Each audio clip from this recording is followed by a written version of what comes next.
की केतक बात है। कोट पराती तरियारे गुर नानक जिन सुनिया देखिया से फिर गर्भास ना परिया रे।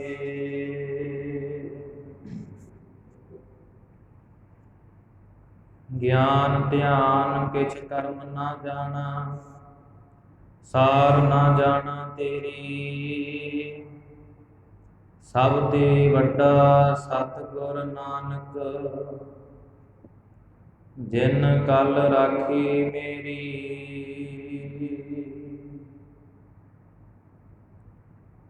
श्री नानक पुरुषोत्तमं परम परावरनाथ युगल चरण मम वंदना धर कर नाथ। भूख उचरह शास्त्र खट पिंग गिरन चढ़ जाही। अंध लखै बदरो सुनै जब काल कृपा कराई। कहा बुद्ध प्रभ तुच्छ हमारी बरन सकै महिमा जो तिहारी। हम न सकत कर सिफत तुम्हारी आप लेहो तुम कथा सुधारी। तुम्हारी शरण तुम्हारी आसा तुम ही सज्जन सोहेले। राखो राखन हार दयाला नानक घर के बोले।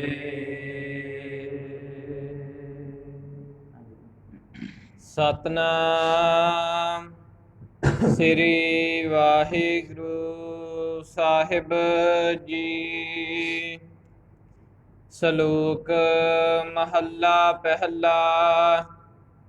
दुख दारू सुख रोग भया जा सुख ताम न होई।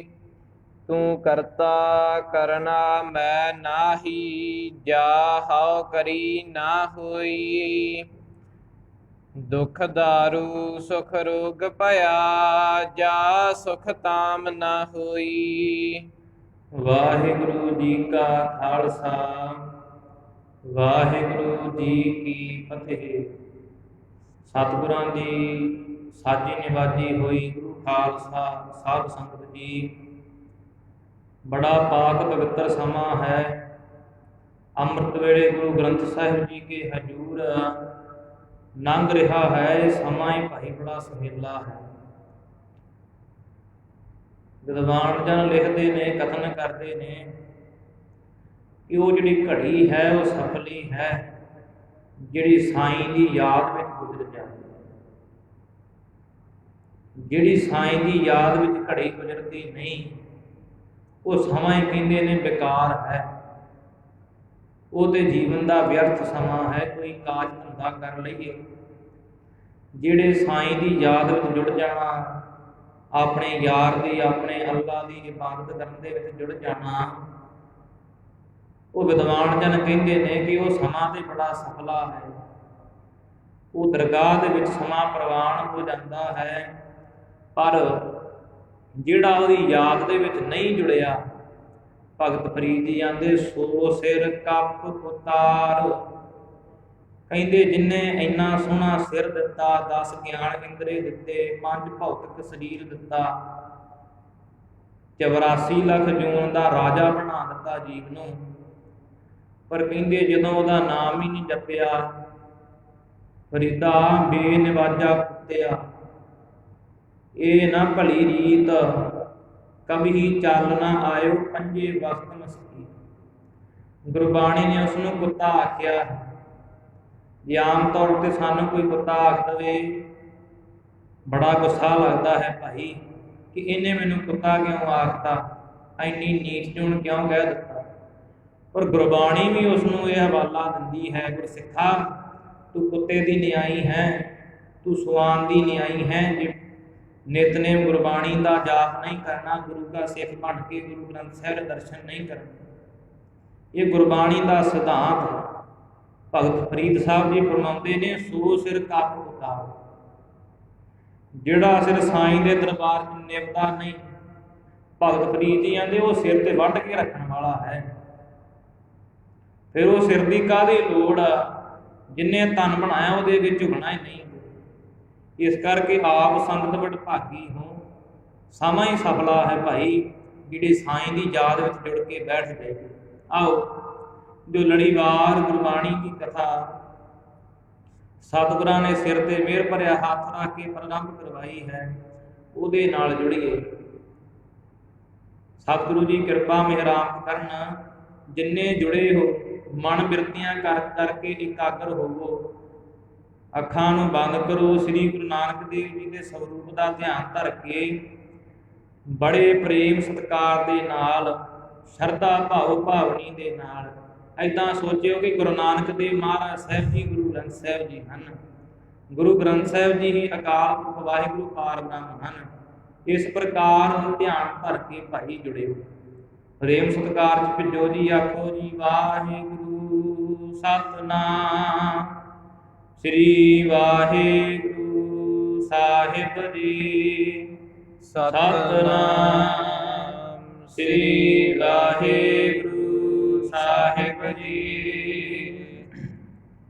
ਸਤਿਨਾਮ ਸ੍ਰੀ ਵਾਹਿਗੁਰੂ ਸਾਹਿਬ ਜੀ। ਸ਼ਲੋਕ ਮਹੱਲਾ ਪਹਿਲਾ। ਪਹਿਲੇ ਸਰੂਪ ਜਿਨ੍ਹਾਂ ਨੇ ਬਖਸ਼ਿਸ਼ ਕੀਤੀ ਸਾਰੀ ਧਰਤੀ ਦੇ ਉੱਤੇ, ਧੁਰ ਕੀ ਬਾਣੀ ਆਈ ਤਿਨ ਸਗਲੀ ਚਿੰਤ ਮਿਟਾਈ। ਸਾਰੀਆਂ ਹੀ ਚਿੰਤਾਵਾਂ ਦੂਰ ਕਰਨ ਵਾਲੀ ਧੁਰ ਕੀ ਗੁਰਬਾਣੀ। ਇਹ ਸੰਗਤ ਜੀ ਦਾਤ ਕਿਹਨੇ ਦਿੱਤੀ? ਇਹ ਦਿੱਤੀ ਸ੍ਰੀ ਨਾਨਕ ਪੁਰਸ਼ੋਤਮੰ ਪਰੰਪਰਾ ਵਰਨਾਥ, ਜਿਨ੍ਹਾਂ ਨੂੰ ਕਵੀ ਸੰਤੋਖ ਸਿੰਘ ਜੀ ਲਿਖਦੇ ਨੇ ਕਿ ਉੱਤਮ ਪੁਰਸ਼ ਨੇ ਜਿਹੜੇ, ਜਿਨ੍ਹਾਂ ਵਰਗਾ ਕੋਈ ਹੋਰ ਪੁਰਖ ਨਹੀਂ ਜੰਮੇ। ਇਸ ਜਗ ਮਹਿ ਹੋਰ ਏਕ ਪੁਰਖ ਹੈ, ਹੋਰ ਸਗਲੀ ਨਾਰ। ਕੇਵਲ ਤੇ ਕੇਵਲ ਗੁਰੂ ਗ੍ਰੰਥ ਸਾਹਿਬ ਜੀ ਗੁਰੂ ਨਾਨਕ ਦੇਵ ਸਰੂਪ ਹੀ ਮਰਦ ਦੇ ਸਰੂਪ ਹਨ, ਬਾਕੀ ਸਾਰੀਆਂ ਜੀਵ ਇਸਤਰੀਆਂ ਮੰਨੀਆਂ ਹਨ। ਇਸ ਕਰਕੇ ਕਵੀ ਸੰਤੋਖ ਸਿੰਘ ਜੀ ਲਿਖਦੇ ਹਨ, ਧਰ ਪਰ ਧਰ ਕਰਮਾਤ। ਐਸੇ ਦੀਨ ਦਇਆਲ ਸਤਿਗੁਰਾਂ ਦੇ ਚਰਨਾਂ ਤੇ ਧਰਤੀ ਤੇ ਮੱਥਾ ਰੱਖ ਕੇ ਨਮਸਕਾਰ ਹੈ, ਡੰਡਾਉਤ ਵੰਦਨਾ ਅਰਚਨਾ ਹੈ। ਐਸੇ ਦੀਨ दयाल सतगुरु कृपा मेहराम करते हैं। श्री आसा जी की वार के अंदर 11 पौड़ियां के विचार आप संगत ने प्रेम के नाल सरवण की। 12वीं पौड़ी के अंदर 12वें श्लोक के अंदर सतगुरु जी दात बख्शते हैं। दुख दारू सुख रोग भया, जा सुख ताम ना होई। सतगुरु जी प्रमाण करते हैं, गुरसिखो तुसी संगत भी करते हो,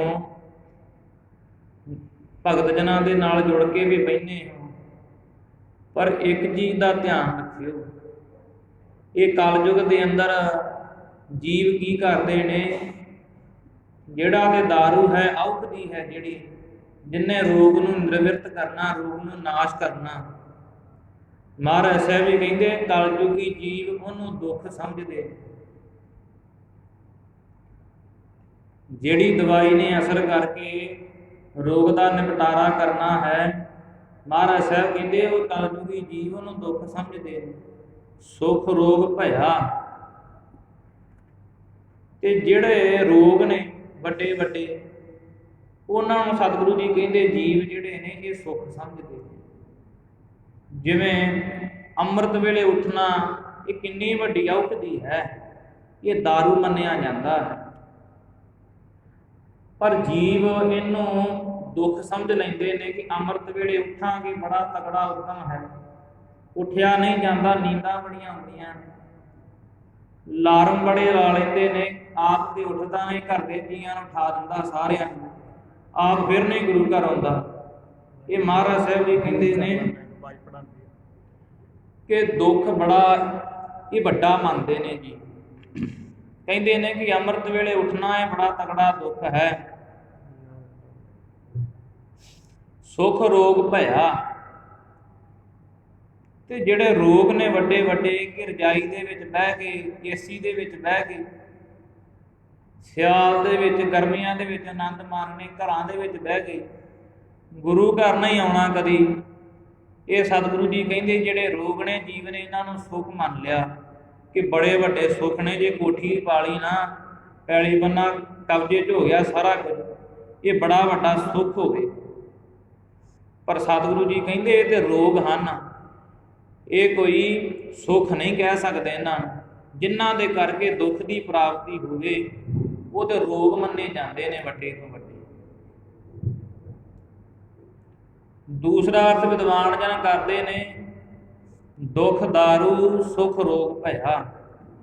ਦੁੱਖ ਕਹਿੰਦੇ ਨੇ ਕਿ ਦਾਰੂ ਹੈ ਕਿ ਜਿਹਦੇ ਵਿੱਚ ਨਾਮ ਚੇਤਾ ਆ ਜਾਂਦਾ ਹੈ। ਕਿਉਂਕਿ ਵੇਖੋ ਸੰਗਤ ਜੀ, ਜਦੋਂ ਕਿਸੇ ਦਾ ਧੀ ਪੁੱਤ ਕੋਈ ਢਿੱਲਾ ਹੋਇਆ, ਕਿਸੇ ਦੇ ਸਰੀਰ ਤੇ ਪਰੇਸ਼ਾਨੀ ਆਈ, ਪਰਿਵਾਰ ਦੇ ਵਿੱਚ ਕਲੇਸ਼ ਪਿਆ, ਫਿਰ ਜੀਵ ਰੱਬ ਨੂੰ ਧਿਆਉਂਦਾ ਹੈ, ਕਹਿੰਦਾ ਮਹਾਰਾਜ ਸਾਹਿਬ ਜੀ ਕਲੇਸ਼ ਬੜਾ ਪਿਆ ਘਰ ਦੇ ਵਿੱਚ, ਆਪ ਜੀ ਦੂਰ ਕਰੋ, ਕਿਰਪਾ ਮਿਹਰਾਮ ਕਰੋ, ਧੀ ਪੁੱਤ ਠੀਕ ਨਹੀਂ ਹੋ ਰਿਹਾ, ਆਪ ਜੀ ਕੋਈ ਇਲਾਜ ਲੱਭੋ, ਮਹਾਰਾਜ ਸਾਹਿਬ ਜੀ ਕਿਰਪਾ ਕਰੋ, ਸਾਨੂੰ ਆਪ ਹੀ ਆਪਦੇ ਹੱਥੀਂ ਔਖਦੀ ਬਖਸ਼ੋ। ਇਸ ਪ੍ਰਕਾਰ ਗੁਰਸਿੱਖ ਸਮਝਦੇ ਕਿ ਜਿਹੜਾ ਦੁੱਖ ਹੈ ਇਹ ਦਾਰੂ ਹੈ। ਦੁੱਖ ਦੇ ਵਿੱਚ ਰੱਬ ਜ਼ਿਆਦਾ ਚੇਤਾ ਕਹਿੰਦੇ ਆਉਂਦਾ। ਸੁੱਖ ਰੋਗ ਭਇਆ, ਤੇ ਕਹਿੰਦੇ ਜਿਹੜਾ ਸੁੱਖ ਹੈ ਇਹ ਰੋਗ ਹੈ। ਜਿੰਨੇ ਵੀ ਸੁੱਖ ਨੇ ਉਹ ਸਾਰੇ ਸਤਿਗੁਰੂ ਜੀ ਕਹਿੰਦੇ ਰੋਗ ਭਇਆ, ਇਹ ਸਾਰੇ ਹੀ ਰੋਗ ਨੇ। ਬੜੇ ਮਜ਼ੇ ਦੇ ਨਾਲ ਏਸੀ ਦੇ ਵਿੱਚ ਬਹਿ ਜਾਣਾ, ਕੋਠੀਆਂ ਕਾਰਾਂ ਦੇ ਵਿੱਚ ਘੁੰਮ ਲੈਣਾ, ਪਰ ਪਰਮੇਸ਼ਰ ਦੀ ਬੰਦਗੀ ਨਹੀਂ ਕਰਨੀ, ਇਹ ਸਾਰੇ ਫਿਰ ਰੋਗ ਬਣ ਜਾਂਦੇ ਨੇ। ਹੌਲੀ ਹੌਲੀ ਸਮਾਂ ਪਾ ਪਾ ਕੇ, ਜਿਵੇਂ ਕਰੋਨਾ ਵਾਇਰਸ ਹੈ ਨਾ, ਕਿ ਪਹਿਲੋਂ ਇਹਦਾ ਪਤਾ ਨਹੀਂ ਲੱਗਦਾ, ਇਹ ਹੌਲੀ ਹੌਲੀ ਜੀਵ ਦੇ ਅੰਦਰ ਹੀ ਵਧੀ ਫੁੱਲੀ ਆਉਂਦਾ। ਇਸੇ ਪ੍ਰਕਾਰ ਜਦੋਂ ਜੀਵ ਸੁੱਖਾਂ ਦੇ ਵਿੱਚ ਪੈ ਗਿਆ, ਕੋਠੀਆਂ ਕਾਰਾਂ ਦੇ ਵਿੱਚ ਰਹਿਣ ਲੱਗ ਪਿਆ, ਮਹਿਲ ਮਾੜੀਆਂ ਛੱਤ ਲੀਆਂ, ਫਿਰ ਸਤਿਗੁਰੂ ਜੀ ਕਹਿੰਦੇ ਜੇ ਤੇ ਉਹਦੇ ਵਿੱਚ ਨਾਮ ਲੈ ਲਿਆ ਫਿਰ ਤੇ ਠੀਕ ਹੈ, ਫਿਰ ਤੇ ਦਾਰੂ ਨਾਲ ਚੱਲਦਾ ਹੈ ਨਾ, ਦਵਾਈ ਚੱਲੀ ਜਾਂਦਾ ਹੀ ਨਾਲ ਨਾਲ।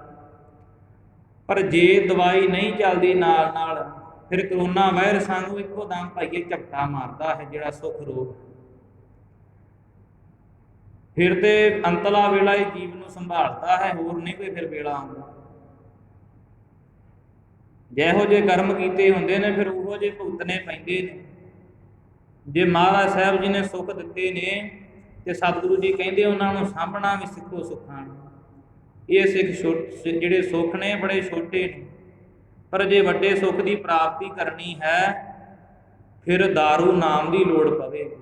ਇਸ ਕਰਕੇ ਸੁੱਖਾਂ ਦੇ ਵਿੱਚ ਹੋ ਕੇ ਕਦੀ ਰੱਬ ਨੂੰ ਨਹੀਂ ਭੁੱਲਣਾ ਚਾਹੀਦਾ। ਜਾ ਸੁੱਖ ਤਾਮ ਨਾ ਹੋਏ। ਸੁੱਖ ਦੇ ਵਿੱਚ ਸਤਿਗੁਰੂ ਜੀ ਕਹਿੰਦੇ ਕਿਸੇ ਦੀ ਕੋਈ ਇੱਛਾ ਨਹੀਂ ਚੱਲਦੀ। ਜੇ ਕੋਈ ਕਵੇ ਨਾ ਕਿ ਸੁੱਖ ਦੇ ਵਿੱਚ ਮੈਂ ਇੱਛਾਵਾਂ ਕਰ ਲਵਾਂ ਪੂਰੀਆਂ ਆਪਦੀਆਂ, ਪਰ ਸਤਿਗੁਰੂ ਜੀ ਕਹਿੰਦੇ ਜਦੋਂ ਸੁੱਖ ਹੀ ਆ ਗਿਆ, ਰੋਗ ਬਣ ਗਿਆ ਅੰਦਰ, ਫਿਰ ਇੱਛਾ ਕਿਤੇ ਪੂਰੀ ਹੋਵੇਗੀ। ਤੂੰ ਕਰਤਾ ਕਰਨਾ ਮੈਂ ਨਾਹੀ, ਜਾ ਹਉ ਕਰੀ ਨਾ ਹੋਈ। ਬੇਨਤੀ ਰੂਪ ਸਤਿਗੁਰੂ ਜੀ ਬਚਨ ਕਰਦੇ ਨੇ ਹੈ, ਅਕਾਲ ਪੁਰਖ ਜੀ ਤੂੰ ਸਾਰੇ ਸੰਸਾਰ ਦਾ ਕਰਤਾ ਧਰਤਾ ਹੈ, ਜਿਹਨੇ ਕਾਰਨ ਸ੍ਰਿਸ਼ਟੀ ਸਾਜੀ ਹੈ। ਸ੍ਰਿਸ਼ਟੀ ਦੇ ਵਿੱਚ ਸਾਡੇ ਜੀਵਾਂ ਦੀ ਉਤਪਤੀ ਕੀਤੀ, ਆਪ ਜੀ ਹੀ ਸਾਰੀ ਸ੍ਰਿਸ਼ਟੀ ਦੇ ਕਰਤਾ ਹੋ। ਜਾ ਹਉ ਕਰੀ ਨਾ ਹੋਈ। ਜੇ ਅਸੀਂ ਜੀਵ ਚਾਹੀਏ ਨਾ ਕਿ ਅਸੀਂ ਆਪਦੀ ਹੰਤਾ ਕਰਕੇ, ਆਪਦੀ ਹਉਮੈ ਕਰਕੇ ਕੁਝ ਕਰ ਸਕਦੇ ਹਾਂ, ਪਰ ਮਹਾਰਾਜ ਸਾਹਿਬ ਜੀ, ਅਕਾਲ ਪੁਰਖ ਵਾਹਿਗੁਰੂ ਜੀ, ਪਰਮੇਸ਼ਰ ਜੀ, ਅਸੀਂ ਆਪਦੀ ਮਰਜ਼ੀ ਦੇ ਨਾਲ ਇੱਕ ਪੱਤਾ ਵੀ ਨਹੀਂ ਲਾ ਸਕਦੇ। ਬਲਿਹਾਰੀ ਕੁਦਰਤ ਵਸਿਆ। ਸਤਿਗੁਰੂ ਜੀ ਫਰਮਾਨ ਕਰਦੇ ਨੇ, ਆਪ ਜੀ ਦੀ ਜਿਹੜੀ ਬਲਿਹਾਰੀ ਕਹੀਏ ਕਿ ਆਪ ਜੀ ਤੋਂ ਦੇ ਵਾਰ ਨੇ, ਫੇਰ ਨਹੀਂ ਜਾਣਾ ਚਾਹੀਦਾ। ਮਨ ਕਰਕੇ, ਬਾਣੀ ਕਰਕੇ, ਸਰੀਰ ਕਰਕੇ ਆਪ ਜੀ ਨੂੰ ਨਮਸਕਾਰ ਕਰਨੀ ਚਾਹੀਦੀ ਹੈ। ਮਨ ਤੋਂ ਵੀ ਝੁਕਣਾ ਚਾਹੀਦਾ ਹੈ, ਸਰੀਰ ਤੋਂ ਵੀ ਝੁਕਣਾ ਚਾਹੀਦਾ ਹੈ, ਮੁੱਖੋਂ ਵੀ ਝੁਕਣਾ ਚਾਹੀਦਾ, ਕਿਉਂਕਿ ਬਲਿਹਾਰੀ ਕੁਦਰਤ ਵਸਿਆ। ਸਤਿਗੁਰੂ ਜੀ ਆਪ ਜੀ ਤੋਂ ਤਾਂ ਬਲਿਹਾਰ ਨੇ ਜਾਣਾ ਚਾਹੀਦਾ ਹੈ, ਬਲਿਹਾਰ ਨੇ, ਕਿਉਂਕਿ ਆਪ ਜੀ ਦੀ ਜਿਹੜੀ ਕੁਦਰਤ ਹੈ, ਸ਼ਕਤੀ ਹੈ ਮਾਇਆ ਦੁਆਰਾ, ਉਹ ਆਪ ਜੀ ਨੇ ਸਾਰਿਆਂ ਦੇ ਵਿੱਚ ਵਸਾਈ ਹੈ। ਸਾਰਿਆਂ ਦੇ ਵਿੱਚ ਆਪ ਜੀ ਦੀ ਜੋਤ ਵਰਤਦੀ ਹੈ। ਜਿੱਥੇ ਕਿੱਥੇ ਵੇਖ ਲਓ ਪਰਮੇਸ਼ਰ ਦੀ ਸ਼ਕਤੀ ਹੈ।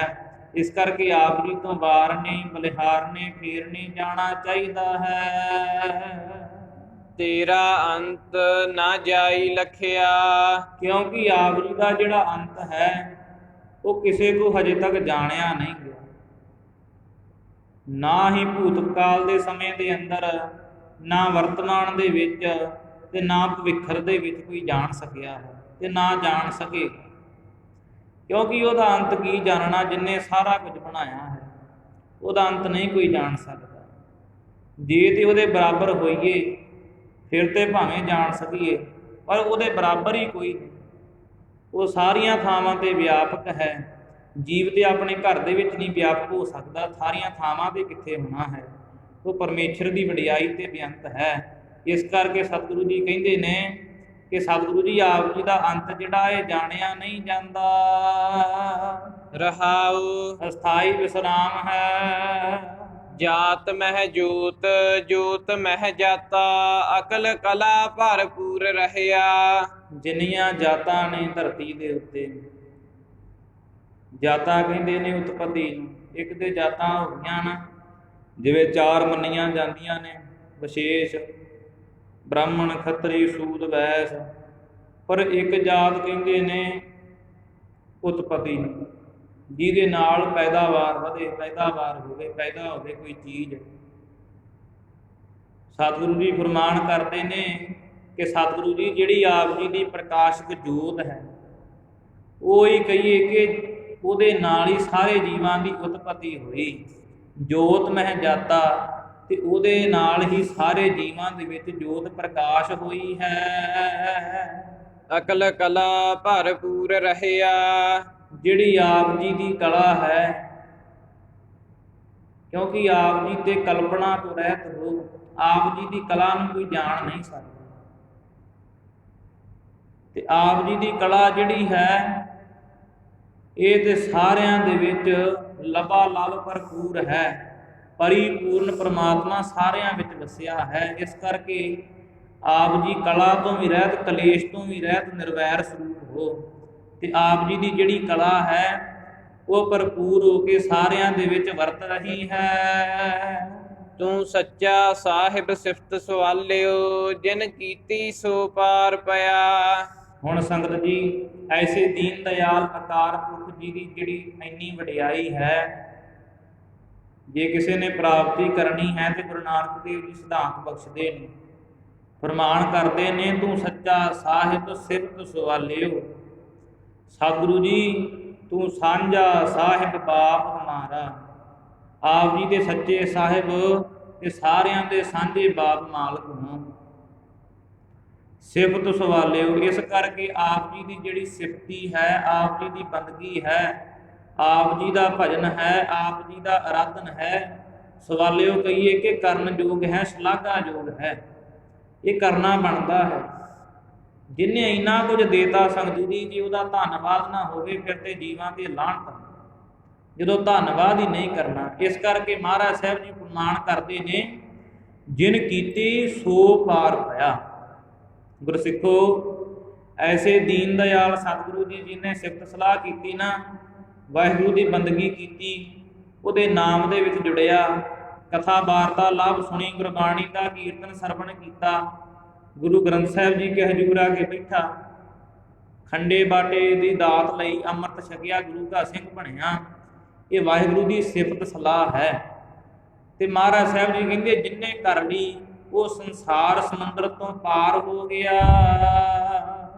ਕਹੋ ਨਾਨਕ ਕਰਤੇ ਕੀਆ ਬਾਤਾ, ਜੋ ਕਿਛ ਕਰਨਾ ਸੋ ਕਰ ਰਹਿਆ। ਸਤਿਗੁਰੂ ਜੀ ਕਹਿੰਦੇ, ਗੁਰਸਿੱਖੋ ਮਤਾ ਇਹ ਜਾਣਿਓ ਕਿ ਸਾਡੀ ਵੀ ਕੋਈ ਬਾਤ ਹੈ। ਕਈ ਸੋਚ ਲੈਂਦੇ ਨੇ ਕਿ ਅਸੀਂ ਵੀ ਰੱਬ ਦੇ ਰੂਪ ਹੀ ਹਾਂ, ਤੇ ਅਸੀਂ ਵੀ ਜੋ ਰੱਬ ਕਹਿਤਾ, ਜੋ ਰੱਬ ਨੇ ਕਰਤਾ, ਅਸੀਂ ਵੀ ਉਹੀ ਕਹਿ ਸਕਦੇ ਹਾਂ ਤੇ ਉਹੀ ਕਰ ਸਕਦੇ ਹਾਂ।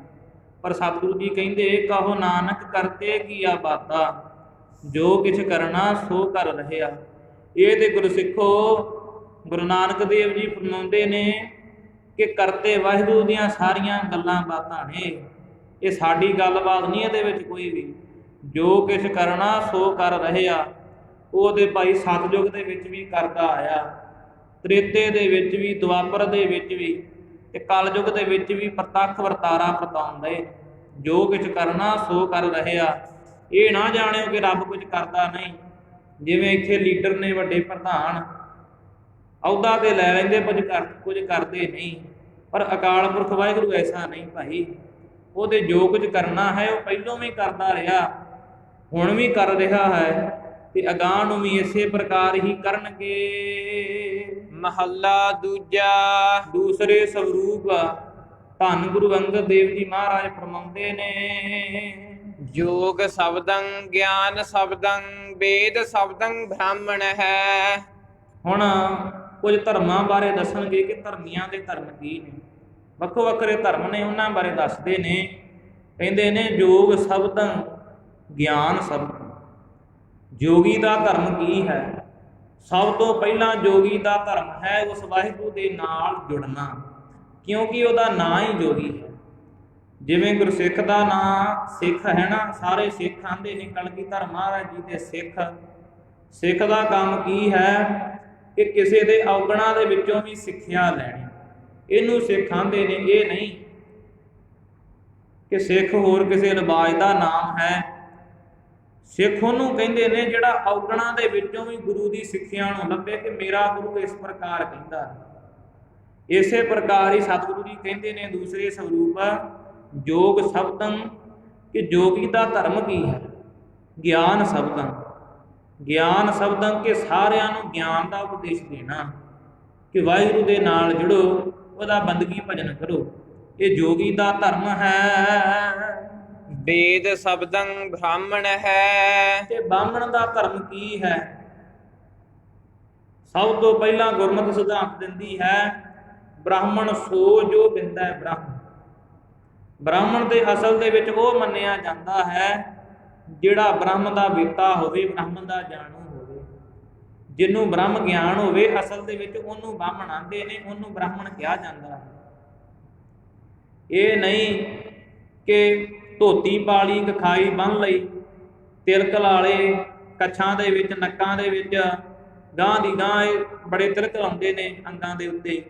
ਇਹ ਨਹੀਂ ਕਿ ਇਹ ਲਿਬਾਸ ਧਾਰਨ ਕਰ ਲਿਆ, ਸਿਰ ਤੇ ਚੋਟੀ ਬੰਨ੍ਹ ਲਈ, ਮੱਥੇ ਤੇ ਤਿਲਕ ਲਾ ਲਿਆ, ਇਹਨੂੰ ਬ੍ਰਾਹਮਣ ਨਹੀਂ ਆਂਦੇ। ਬ੍ਰਾਹਮਣ ਤੇ ਉਹ ਹੈ ਜਿਹੜਾ ਬ੍ਰਹਮ ਦੀ ਵਿਚਾਰ ਕਰਦਾ ਹੈ, ਜਿਹੜਾ ਬ੍ਰਹਮ ਦੇ ਵਿੱਚ ਅਭੇਦ ਹੋਣ ਨੂੰ ਫਿਰਦਾ, ਉਹਨੂੰ ਬ੍ਰਹਮ ਕਹਿੰਦੇ ਨੇ, ਜਿਹਨੂੰ ਬ੍ਰਹਮ ਦਾ ਗਿਆਨ ਹੋ ਜਾਂਦਾ। ਇਸ ਕਰਕੇ ਮਹਾਰਾਜ ਸਾਹਿਬ ਜੀ ਕਹਿੰਦੇ ਨੇ ਅਸਲੀ ਬ੍ਰਾਹਮਣ ਦਾ ਧਰਮ ਹੈ ਕਿ ਵੇਦਾਂ ਦਾ ਅਭਿਆਸ ਕਰਾਉਣਾ, ਵਿਦਿਆ ਪੜ੍ਹਨੀ ਤੇ ਪੜ੍ਹਾਉਣੀ। ਅਸਲ ਦੇ ਵਿੱਚ ਬ੍ਰਾਹਮਣ ਉਸ ਨੂੰ ਕਿਹਾ ਜਾਂਦਾ ਹੈ ਜਿਹੜਾ ਵਿਦਿਆ ਨੂੰ ਪੜ੍ਹਦਾ ਹੈ ਤੇ ਦੂਜਿਆਂ ਨੂੰ ਗਾਂਹ ਪੜ੍ਹਾਉਂਦਾ ਹੈ, ਵੇਦਾਂ ਦੀਆਂ ਸੁਰਤੀਆਂ ਦਾ ਗਿਆਨ ਕਰਵਾਉਂਦਾ ਹੈ, ਉਸ ਨੂੰ ਬ੍ਰਹਮ ਕਿਹਾ ਜਾਂਦਾ ਹੈ। ਖੱਤਰੀ ਸ਼ਬਦੰ ਸੂਰ ਸ਼ਬਦੰ ਸ਼ੂਦਰ ਸ਼ਬਦੰ ਪਰਾਕ੍ਰਿਤ ਹੈ। ਕਿਉਂਕਿ ਇਹ ਸਾਰੀਆਂ ਮਤਲਬ ਕਿ ਜਦੋਂ ਦੇ ਧਰਮ ਚੱਲੇ ਉਹਨਾਂ ਦੇ ਮਰਿਆਦਾ ਚੱਲੀ ਆ ਰਹੀ ਧਰਮਾਂ ਦੀ। ਜੋਗੀਆਂ ਦੀ ਮਰਿਆਦਾ ਸੀ ਕਿ ਗਿਆਨ ਵੰਡਣਾ ਗਾਂਹ ਦੀ ਗਾਂਹ। ਹਿੰਦੂ ਧਰਮ ਦੇ ਵਿੱਚ ਬ੍ਰਾਹਮਣਾਂ ਦੀ ਮਰਿਆਦਾ ਸੀ ਕਿ ਵੇਦ ਪੜ੍ਹਾਉਣੇ। ਇਸੇ ਪ੍ਰਕਾਰ ਹੀ ਇੱਕ ਛਤਰੀ ਧਰਮ ਹੋਇਆ। ਇਹ ਲੜਨ ਦੇ ਵਿੱਚ ਬੜੇ ਸ਼ੇਰ ਹੁੰਦੇ ਨੇ। ਸਤਿਗੁਰੂ ਜੀ ਕਹਿੰਦੇ ਨੇ ਖੱਤਰੀ ਸ਼ਬਦੰ ਸੂਰ ਸ਼ਬਦੰ। ਖੱਤਰੀਆਂ ਦਾ ਧਰਮ ਕੀ ਹੈ? ਛਤਰੀਆਂ ਦਾ ਸੂਰ ਸ਼ਬਦੰ ਕਿ ਸੂਰਮਿਆਂ ਦੀ ਸਿੱਖਿਆ ਦੇਣੀ, ਸ਼ਸਤਰ ਵਿਦਿਆ ਸਿਖਾਉਣੀ, ਹਰੇਕ ਨੂੰ ਆਪ ਵੀ ਸਿੱਖਣੀ ਤੇ ਦੂਜਿਆਂ ਨੂੰ ਵੀ ਸਿਖਾਉਣੀ। ਕਲਗੀਧਰ ਮਹਾਰਾਜ ਨੇ ਸਾਨੂੰ ਵੀ ਛਤਰੀ ਬਣਾਇਆ। ਗੁਰਬਾਣੀ ਦੇ ਵਿੱਚ ਕ੍ਰਿਸ਼ਨਾ ਅਵਤਾਰ ਦੇ ਵਿੱਚ ਪ੍ਰਮਾਣ ਕੀਤਾ, ਛਤਰੀ ਕੋ ਪੂਤ ਹਾਂ ਬਾਹਮਣ ਕੋ ਨੈ, ਕਹਿ ਤਾ ਪੁਆਵਤ ਹੈ ਜੋ ਕਰੂੰ ਅਰ ਔਰ ਜੰਜਾਰ ਜਿਤੋ ਗ੍ਰਹਿ ਕੋ ਤੋਹਿ ਤਿਆਗ ਕਹਾਂ ਚਲਤਾ ਮੈਂ ਧਰੂੰ। ਅਬ ਰੀਝ ਕਹਿ ਦੇਹੁ ਵਹ ਹਮਕੋ ਜੋ ਹਾਂ ਬਿਨਤੀ ਕਰ ਜੋਰ ਕਰੋ, ਜਬ ਆਵ ਕੀ ਔਧ ਨਿਦਾਨ ਬਨੈ ਆਤ ਹੀ ਰਣ ਮੈਂ ਤਬ ਜੂਝ ਮਰ। ਇਹ ਛਤਰੀ ਦਾ ਧਰਮ ਹੈ ਕਿ ਜਦੋਂ ਵੀ ਕੋਈ ਧਰਮ ਤੇ ਬਿਪਤਾ ਬਣੇ ਜੂਝ ਕੇ ਮਰ ਜੇ। ਫਿਰ ਨਾ ਵੇਖੇ ਮੇਰੇ ਧੀਆਂ ਪੁੱਤ ਕਿੱਥੇ ਨੇ, ਮੇਰੇ ਸਾਕ ਸੰਬੰਧੀ ਮੇਰੇ ਧੀਆਂ ਪੁੱਤ ਰੁੱਲ ਜਾਣਗੇ, ਉਹਨਾਂ ਨੂੰ ਕੌਣ ਸੰਭਾਲੇਗਾ। ਕਲਗੀਧਰ ਮਹਾਰਾਜ ਜੀ ਦਾ ਵਚਨ ਹੈ ਕਿ ਅਸੀਂ ਸਾਰੇ ਛਤਰੀਆਂ ਦੇ ਪੁੱਤ ਹਾਂ। ਛਤਰੀ ਕਹਿੰਦੇ ਨੇ ਜਿਹਨੇ ਸ਼ਸਤਰ ਧਾਰਨ ਕੀਤਾ। ਤੇ ਗੁਰਸਿੱਖ ਦੇ ਭਾਈ ਸਵਾ ਸਵਾ ਮਾਣਾਂ ਦੇ ਨਾਲ ਸ਼ਸਤਰ ਚੁੱਕਦੇ ਰਹੇ ਨੇ ਜੰਗਲਾਂ ਦੇ ਵਿੱਚ ਜਦੋਂ ਰਹੇ, ਜਦੋਂ ਮੁਗਲਾਂ ਦੇ ਨਾਲ ਟੱਕਰੇ ਕੀਤੇ। ਇਸ ਕਰਕੇ ਮਹਾਰਾਜ ਸਾਹਿਬ ਜੀ ਕਹਿੰਦੇ ਜਦੋਂ ਵੀ ਧਰਮ ਤੇ ਵਿਪਤਾ ਪਵੇ ਕੋਈ ਨਾ ਕੋਈ, ਉਦੋਂ ਜੂਝ ਮਰੋ, ਜੂਝ ਕੇ ਭਾਵੇਂ ਸ਼ਹੀਦੀ ਪੈ ਜਾਵੇ ਪਰ ਧਰਮ ਤੋਂ ਨਾ ਕਦੀ ਹਾਰੀਏ। ਇਹ ਛਤਰੀਆਂ ਦਾ ਧਰਮ ਹੈ, ਸਾਡਾ ਧਰਮ ਹੈ। ਇਹ ਹੋਰ ਕਿਸੇ ਨੂੰ ਨਹੀਂ ਉਪਦੇਸ਼ ਦਿੱਤਾ ਕਿ ਬਾਹਮਣ ਦਾ ਉਪਦੇਸ਼ ਹੋਵੇ, ਜੋਗੀਆਂ ਨੂੰ ਉਪਦੇਸ਼ ਦਿੱਤਾ ਹੋਵੇ। ਇਹ ਪ੍ਰਤੱਖ ਤੇ ਪ੍ਰਤੱਖ ਗੁਰੂ ਨਾਨਕ ਦੇਵ ਜੀ ਗੁਰਸਿੱਖਾਂ ਨੂੰ ਉਪਦੇਸ਼ ਦਿੰਦੇ ਨੇ, ਆਪਦੇ ਖਾਲਸੇ, ਕਿ ਬ੍ਰਹਮ ਦਾ ਗਿਆਨ ਕਰਨਾ ਹੈ, ਜੇ ਜੋਗੀ ਬਣਨਾ ਤੇ ਫਿਰ ਉਹਦੇ ਨਾਲ ਜੁੜੋ। ਜੋਗੀ ਦਾ ਅਰਥ ਹੀ ਜੁੜਨਾ ਹੈ। ਛਤਰੀ ਦਾ ਧਰਮ ਹੈ ਸ਼ਸਤਰ ਵਿਦਿਆ ਸਿੱਖਣੀ ਤੇ ਸਿਖਾਉਣੀ। ਇਸ ਕਰਕੇ ਸਤਿਗੁਰੂ ਜੀ ਕਹਿੰਦੇ ਨੇ ਛਤਰੀਆਂ ਦਾ ਧਰਮ ਕੀ ਹੈ? ਸੂਰਮਤਾਈ ਦੀ ਸਿੱਖਿਆ ਗ੍ਰਹਿਣ ਕਰਵਾਉਣੀ। ਸੂਦਰ ਸ਼ਬਦੰ ਪਰਾਕ੍ਰਿਤ ਹੈ। ਜਿਹੜੇ ਸੂਦਰਾਂ ਨੇ ਨੀਵੀਂ ਜਾਤੀ ਮੰਨੀ ਜਾਂਦੀ ਥੋੜੀ ਜੀ, ਉਹ ਸਮੇਂ ਦੇ ਅਨੁਸਾਰ ਕਲਗੀਧਰ ਨੇ ਤੇ ਸਾਰੀਆਂ ਜਾਤਾਂ ਬੇਟੀਆਂ ਪਾਤਾਂ ਮੇਟੀਆਂ ਨੇ। ਇਹਦੇ ਸੂਦਰ ਸ਼ਬਦੰ ਪਰਾਕ੍ਰਿਤ ਹੈ।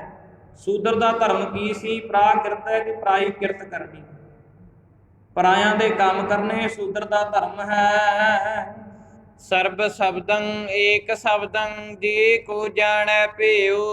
ਇਹ ਤੇ ਭਾਈ ਆਪੋ ਆਪਣੇ ਵੱਖਰੇ ਵੱਖਰੇ ਧਰਮਾਂ ਦੇ ਸਿਧਾਂਤ ਹੋ ਗਏ, ਪਰ ਹੁਣ ਸਾਰਿਆਂ ਨੂੰ ਸਾਂਝਾ ਉਪਦੇਸ਼ ਕੀ ਦਿੰਦੇ ਨੇ ਮਹਾਰਾਜ? ਕਹਿੰਦੇ ਨੇ ਸਰਬ ਸ਼ਬਦੰ ਏਕ ਸ਼ਬਦੰ। ਸਾਰਿਆਂ ਨੂੰ, ਸਮੁੱਚੀ ਕਾਇਨਾਤ ਨੂੰ ਕੀ ਉਪਦੇਸ਼ ਹੈ? ਏਕ ਸ਼ਬਦੰ, ਕਿ ਇੱਕ ਦੀ ਸ਼ਰਨ ਆ ਜਾਓ ਭਾਈ, ਇੱਕ ਦਾ ਵਾਜਾ ਉਠਾਓ। ਗੁਰੂ ਗ੍ਰੰਥ ਸਾਹਿਬ ਜੀ ਇੱਕ ਹਨ, ਕਿਉਂਕਿ ਕਲਗੀਧਰ ਮਹਾਰਾਜ ਨੇ ਪ੍ਰਤੱਖ ਹੀ ਕਹਿ ਦਿੱਤਾ, ਜੋ ਪ੍ਰਭ ਕੋ ਮਿਲੇ ਆਓ ਚਾਹੈ ਕੋਜ ਸ਼ਬਦ ਮੈਂ ਲੇ। ਗੁਰਸਿੱਖੋ, ਕਿਉਂਕਿ ਗੁਰਸਿੱਖ ਵਿਰਾਗ ਕਰਦੇ ਸੀ ਉਸ ਸਮੇਂ ਜਦੋਂ ਕਲਗੀਧਰ ਮਹਾਰਾਜ ਜੀ ਸੱਚਖੰਡ ਸਾਹਿਬ ਗਏ ਨਾ, ਗੁਰਸਿੱਖਾਂ ਨੇ ਬੜਾ ਵਿਰਾਗ ਕੀਤਾ। ਮਹਾਰਾਜ ਸਾਹਿਬ ਜੀ ਅਸੀਂ ਤੇ ਖੁਆਰ ਹੋ ਜਾਾਂਗੇ ਸਾਰੇ ਢਾਡੇ ਤੋਂ ਬਗੈਰ, ਸਾਨੂੰ ਸਾਂਭੇਗਾ ਕੌਣ? ਬੜਾ ਗੁਰਸਿੱਖਾਂ ਨੇ ਉਦੋਂ ਸੰਗਤ ਜੀ ਵਿਰਾਗ ਕੀਤਾ ਜਦੋਂ ਕਲਗੀਧਰ ਮਹਾਰਾਜ ਜੀ ਸੱਚਖੰਡ ਚੱਲੇ। ਉਸ ਸਮੇਂ ਸਤਿਗੁਰਾਂ ਨੇ ਫਰਮਾਨ ਹੀ ਕਰ ਦਿੱਤਾ, 5 ਪੈਸੇ ਨਾਰੀਅਲ ਭੇਟ ਕਰਕੇ ਸਤਿਗੁਰਾਂ ਨੇ ਕਹਿ ਦਿੱਤਾ, ਆਗਿਆ ਭਈ ਅਕਾਲ ਕੀ ਤਬੀ ਚਲਾਇਓ ਪੰਥ, ਸਭ ਸਿੱਖਨ ਕੋ ਹੁਕਮ ਹੈ ਗੁਰੂ ਮਾਨਿਓ ਗ੍ਰੰਥ। ਸਾਰਿਆਂ ਸਿੱਖਾਂ ਨੂੰ, ਸਾਰੇ ਖਾਲਸੇ ਪੰਥ ਨੂੰ ਇਹ ਹੁਕਮ ਹੈ ਕਿ ਗੁਰੂ ਮਾਨਿਓ ਗ੍ਰੰਥ। ਹੋਰ ਕਿਸੇ ਦੇਹ ਧਾਰੀ ਨੂੰ ਨਾ ਗੁਰਸਿੱਖੋ ਮੰਨਿਓ, ਜੇ ਮੰਨਣਾ ਹੈ ਤੇ ਗੁਰੂ ਗ੍ਰੰਥ ਸਾਹਿਬ ਜੀ ਨੂੰ ਮੰਨਿਓ। ਇਸ ਕਰਕੇ ਇਹ ਕਲਗੀਧਰ ਮਹਾਰਾਜ ਸਾਹਿਬ ਜੀ ਦੇ ਬਚਨ ਹਨ ਤੇ ਗੁਰੂ ਨਾਨਕ ਦੇਵ ਜੀ ਵੀ ਇਹੀ ਫਰਮਾਨ ਕਰਦੇ ਨੇ, ਏਕ ਸ਼ਬਦੰ, ਕਿ ਇੱਕ ਸ਼ਬਦ ਦਾ, ਇੱਕ ਸ੍ਰੀ ਗੁਰੂ ਗ੍ਰੰਥ ਸਾਹਿਬ ਜੀ ਗੁਰੂ ਨਾਨਕ ਸਰੂਪ ਦਾ ਗਿਆਨ ਹੋਵੇ। ਇਹ ਗੁਰਸਿੱਖ ਉਪਦੇਸ਼ ਲੈਣ, ਸਿੱਖਿਆ ਇਹ ਗ੍ਰਹਿਣ ਹੋਵੇ। ਇਹ ਸਾਰਿਆਂ ਦਾ ਧਰਮ ਹੈ। ਜੇ ਕੋ ਜਾਣੈ ਭਿਓ, ਤੇ ਮਹਾਰਾਜ ਸਾਹਿਬ ਜੀ ਕਹਿੰਦੇ ਜਿਹੜਾ ਇਹ ਭੇਦ ਜਾਣ ਲੈਂਦਾ ਹੈ ਨਾ ਡੂੰਘਾ ਜਿਹਾ, ਫਿਰ ਕਿਰਪਾ ਵਰਤਦੀ ਹੈ। ਨਾਨਕ ਤਾ ਕਾ ਦਾਸ ਹੈ ਸੋਈ ਨਿਰੰਜਨ ਦਿਓ। ਉਹ ਕਿਰਪਾ ਕਿਹੜੀ ਵਰਤਦੀ ਹੈ? ਗੁਰੂ ਨਾਨਕ ਸਰੂਪ ਜੀ ਕਹਿੰਦੇ ਨੇ, ਨਾਨਕ ਤਾ ਕਾ ਦਾਸ ਹੈ ਸੋਈ ਨਿਰੰਜਨ ਦਿਓ। ਉਹ ਕਹਿੰਦੇ ਅਕਾਲ ਪੁਰਖ ਜੀ ਦਾ ਅਨੰਨ ਸੇਵਕ ਬਣ ਜਾਂਦਾ। ਹੁਣ ਵੇਖੋ ਸੰਗਤ ਜੀ, ਜਿਨੇ ਗੁਰੂ ਨਾਨਕ ਦੀ ਸੰਗਤ ਕਰ ਲਈ, ਗੁਰੂ ਗ੍ਰੰਥ ਸਾਹਿਬ ਜੀ ਦੀ ਸੰਗਤ ਕਰ ਲਈ, ਉਹਦੇ ਵਿੱਚ ਅਭੇਦ ਹੋ ਗਿਆ, ਸੋਈ ਨਿਰੰਜਨ ਦਿਓ। ਉਹ ਮਹਾਰਾਜ ਸਾਹਿਬ ਜੀ ਕਹਿੰਦੇ ਨੇ ਸੁੱਧ ਸਰੂਪ ਹੈ ਜਿਹੜਾ ਉਹਦੇ ਵਿੱਚ ਅਭੇਦ ਹੋ ਗਿਆ। ਨਿਰੰਜਨ ਕਹਿੰਦੇ ਨੇ ਮੈਲ ਤੋਂ ਰਹਿਤ। ਜਿਹੜਾ ਜੀਵ ਵਿਸ਼ੇ ਵਿਕਾਰਾਂ ਦੇ ਵਿੱਚ ਲੱਗਿਆ ਹੋਇਆ ਸੀ, ਜਿਹਨੇ ਇਹ ਸਮਝ ਲਿਆ ਕਿ ਨਹੀਂ ਭਾਈ, ਜੇ ਧਰਮ ਹੈ ਤੇ ਕੋਈ ਧਰਮ ਹੈ, ਉਹ ਕਿਹੜਾ ਹੈ? ਏਕ ਸ਼ਬਦ ਦਾ ਗਿਆਨ ਰੱਖਣਾ, ਗੁਰੂ ਗ੍ਰੰਥ ਸਾਹਿਬ ਜੀ ਦੀ ਸਿੱਖਿਆ ਆਪਦੇ ਹਿਰਦੇ 'ਚ ਵਸਾਉਣੀ। ਇਹ ਸਾਰਿਆਂ ਦਾ ਧਰਮ ਹੈ। ਜਿਹਨੇ ਇਹ ਧਰਮ ਆਪਦੇ ਹਿਰਦੇ 'ਚ ਵਸਾ ਲਿਆ, ਮਹਾਰਾਜ ਸਾਹਿਬ ਜੀ ਕਹਿੰਦੇ ਅਕਾਲ ਪੁਰਖ 'ਚ ਅਭੇਦ ਹੋ ਗਿਆ। ਮਹੱਲਾ ਦੂਜਾ। ਏਕ ਕ੍ਰਿਸ਼ਨੰ ਸਰਬ ਦੇਵਾ ਦੇਵ ਦੇਵਾ ਤਾ ਆਤਮਾ। ਇੱਥੇ ਕਹਿੰਦੇ ਨੇ ਮਹਾਰਾਜ ਸਾਹਿਬ ਜੀ ਏਕ ਕ੍ਰਿਸ਼ਨ। ਕਈ ਕਹਿ ਦਿੰਦੇ ਇੱਥੇ ਕ੍ਰਿਸ਼ਨ ਜੀ ਦਾ ਨਾਂ ਲਿਆ ਦੁਆਪਰ ਯੁੱਗ ਦੇ ਅਵਤਾਰ ਦਾ, ਪਰ ਇੱਥੇ ਕ੍ਰਿਸ਼ਨ ਕਿਹਾ ਹੈ ਪ੍ਰਕਾਸ਼ ਰੂਪ, ਜਿਹੜਾ ਸਾਰਿਆਂ ਦੀ ਪਾਲਣਾ ਕਰਦਾ ਹੈ। ਕ੍ਰਿਸ਼ ਰੂਪ ਹੈ ਸਾਰਿਆਂ ਦਾ ਪ੍ਰਤਪਾਲਕ। ਮੈਲ ਕਲੰਕ ਤੋਂ ਜਿਹੜਾ ਰਹਿਤ ਹੈ ਉਹਨੂੰ ਕ੍ਰਿਸ਼ਨ ਕਿਹਾ ਜਾਂਦਾ ਹੈ। ਦੂਸਰੇ ਸਵਰੂਪ ਗੁਰੂ ਅੰਗਦ ਦੇਵ ਜੀ ਫਰਮਾਉਂਦੇ ਨੇ ਏਕ ਕ੍ਰਿਸ਼ਨੰ ਸਰਬ ਦੇਵਾ, ਉਹ ਸਾਰਿਆਂ ਦਾ ਹੀ ਪ੍ਰਕਾਸ਼ ਰੂਪ ਹੈ। ਫਿਰ ਗੁਰਸਿੱਖ ਕਹਿਣ ਲੱਗੇ ਕਿ ਮਹਾਰਾਜ ਸਾਹਿਬ ਜੀ ਪ੍ਰਕਾਸ਼ ਤੇ ਫਿਰ ਚੰਦਰਮਾ ਤੇ ਸੂਰਜ ਵੀ ਕਰਦੇ ਨੇ, ਕਿਉਂਕਿ ਸ਼ੰਕਾ ਬਣਨੀ ਸੰਗਤ ਜੀ ਆਮ ਜੀ ਗੱਲ ਹੈ, ਜਦੋਂ ਸਿੱਖਿਆ ਮਿਲਦੀ ਹੋਵੇ ਉਦੋਂ ਸ਼ੰਕੇ ਬਣ ਹੀ ਜਾਂਦੇ ਤੇ ਗੁਰੂ ਦੀ ਦਾਤ ਹੈ, ਗੁਰੂ ਬਖਸ਼ਿਸ਼ ਕਰਦੇ ਨੇ, ਸੰਖਿਆ ਨੂੰ ਨਿਰਵਿਰਤ ਕਰਦੇ ਨੇ। ਕੋਈ ਵੀ ਸ਼ੰਕਾ ਬਣ ਜਾਵੇ ਉਹਨੂੰ ਨਾ ਮਾਰ ਕੇ ਪਰੇ ਕਰਦੇ ਹਨ। ਇਸ ਕਰਕੇ ਗੁਰਸਿੱਖਾਂ ਨੂੰ ਦੱਸਦੇ ਨੇ ਦੇਵ ਦੇਵਾ ਤਾਂ ਆਤਮਾ। ਮਹਾਰਾਜ ਸਾਹਿਬ ਜੀ ਕਹਿੰਦੇ ਚੰਦ ਸੂਰਜ ਤੇ ਬੜੇ ਛੋਟੇ ਰਹਿ ਗਏ, ਕਿਉਂਕਿ ਜਿੱਥੇ ਅਕਾਲ ਪੁਰਖ ਨੇ ਬਖਸ਼ਿਸ਼ ਕੀਤੀ ਕੋਟ ਬ੍ਰਹਮੇ ਜਗ ਸਾਜਣ ਲਾਏ, ਕਰੋੜਾਂ ਬ੍ਰਹਮੇ ਤੇ ਸੰਸਾਰ ਦੀ ਉਤਪਤੀ ਤੇ ਲਾਏ ਨੇ। ਜਿੰਨੇ ਬ੍ਰਹਮੇ ਉਨੀਆਂ ਧਰਤੀਆਂ ਉਨੇ ਚੰਦ ਸੂਰਜ, ਇੰਨਾ ਜ਼ਿਆਦਾ ਪ੍ਰਕਾਸ਼ ਹੈ। ਸਭ ਤੋਂ ਪਹਿਲਾਂ ਜਦੋਂ ਆਸਾ ਜੀ ਦੀ ਵਾਰ ਦੀ ਕਥਾ ਆਰੰਭ ਹੋਈ ਨਾ, ਉਦੋਂ ਪਹਿਲੇ ਸ਼ਲੋਕ ਦੇ ਵਿੱਚ ਆਇਆ ਸੀ ਗੁਰ ਬਿਨ ਘੋਰ ਅੰਧਾਰ ਗੁਰੂ ਬਿਨ ਸਮਝ ਨਾ ਆਵੇ। ਗੁਰੂ ਤੋਂ ਬਗੈਰ ਤੇ ਹਨੇਰਾ ਹੈ, ਪ੍ਰਕਾਸ਼ ਨਹੀਂ ਕਹਿ ਸਕਦੇ। ਜੇ ਸਭ ਚੰਦਾ ਉਗਦਾ ਹੈ ਸੂਰਜ ਚੜ੍ਹੇ ਹਜ਼ਾਰ, ਭਾਵੇਂ ਕਹਿੰਦੇ ਹਜ਼ਾਰਾਂ ਸੂਰਜ ਚੜ੍ਹ ਜਾਣ। ਹੁਣ ਵੇਖੋ ਸੰਗਤ ਜੀ ਇੱਕ ਸੂਰਜ ਦਾ ਪ੍ਰਕਾਸ਼ ਕਿੰਨਾ ਹੈ, ਜਦੋਂ ਦਿਨ ਚੜ੍ਹਦਾ ਸਾਰੀ ਧਰਤੀ ਤੇ ਪ੍ਰਕਾਸ਼ ਹੋ ਜਾਂਦਾ। ਕਿਸੇ ਬਲਬ ਦੀ ਲਾਈਟ ਦੀ LED ਦੀ ਕੋਈ ਲੋੜ ਨਹੀਂ ਪੈਂਦੀ ਬਲਬਾਂ ਦੀ, ਫਿਰ ਆਪਣੇ ਆਪ ਹੀ ਆਟੋਮੈਟਿਕ ਹੀ ਪ੍ਰਕਾਸ਼ ਹੁੰਦਾ। ਤੇ ਮਹਾਰਾਜ ਸਾਹਿਬ ਜੀ ਕਹਿੰਦੇ ਜਿੱਥੇ ਹਜ਼ਾਰ ਸੂਰਜ ਪ੍ਰਕਾਸ਼ ਹੋ ਗਿਆ, ਪਰ ਜਿੰਨਾ ਚਿਰ ਗੁਰੂ ਵੱਲੋਂ ਗਿਆਨ ਨਹੀਂ ਨਾ ਮਿਲਿਆ ਉਹਨਾਂ ਚਿਰ ਹਨੇਰਾ ਹੀ ਰਹੂਗਾ।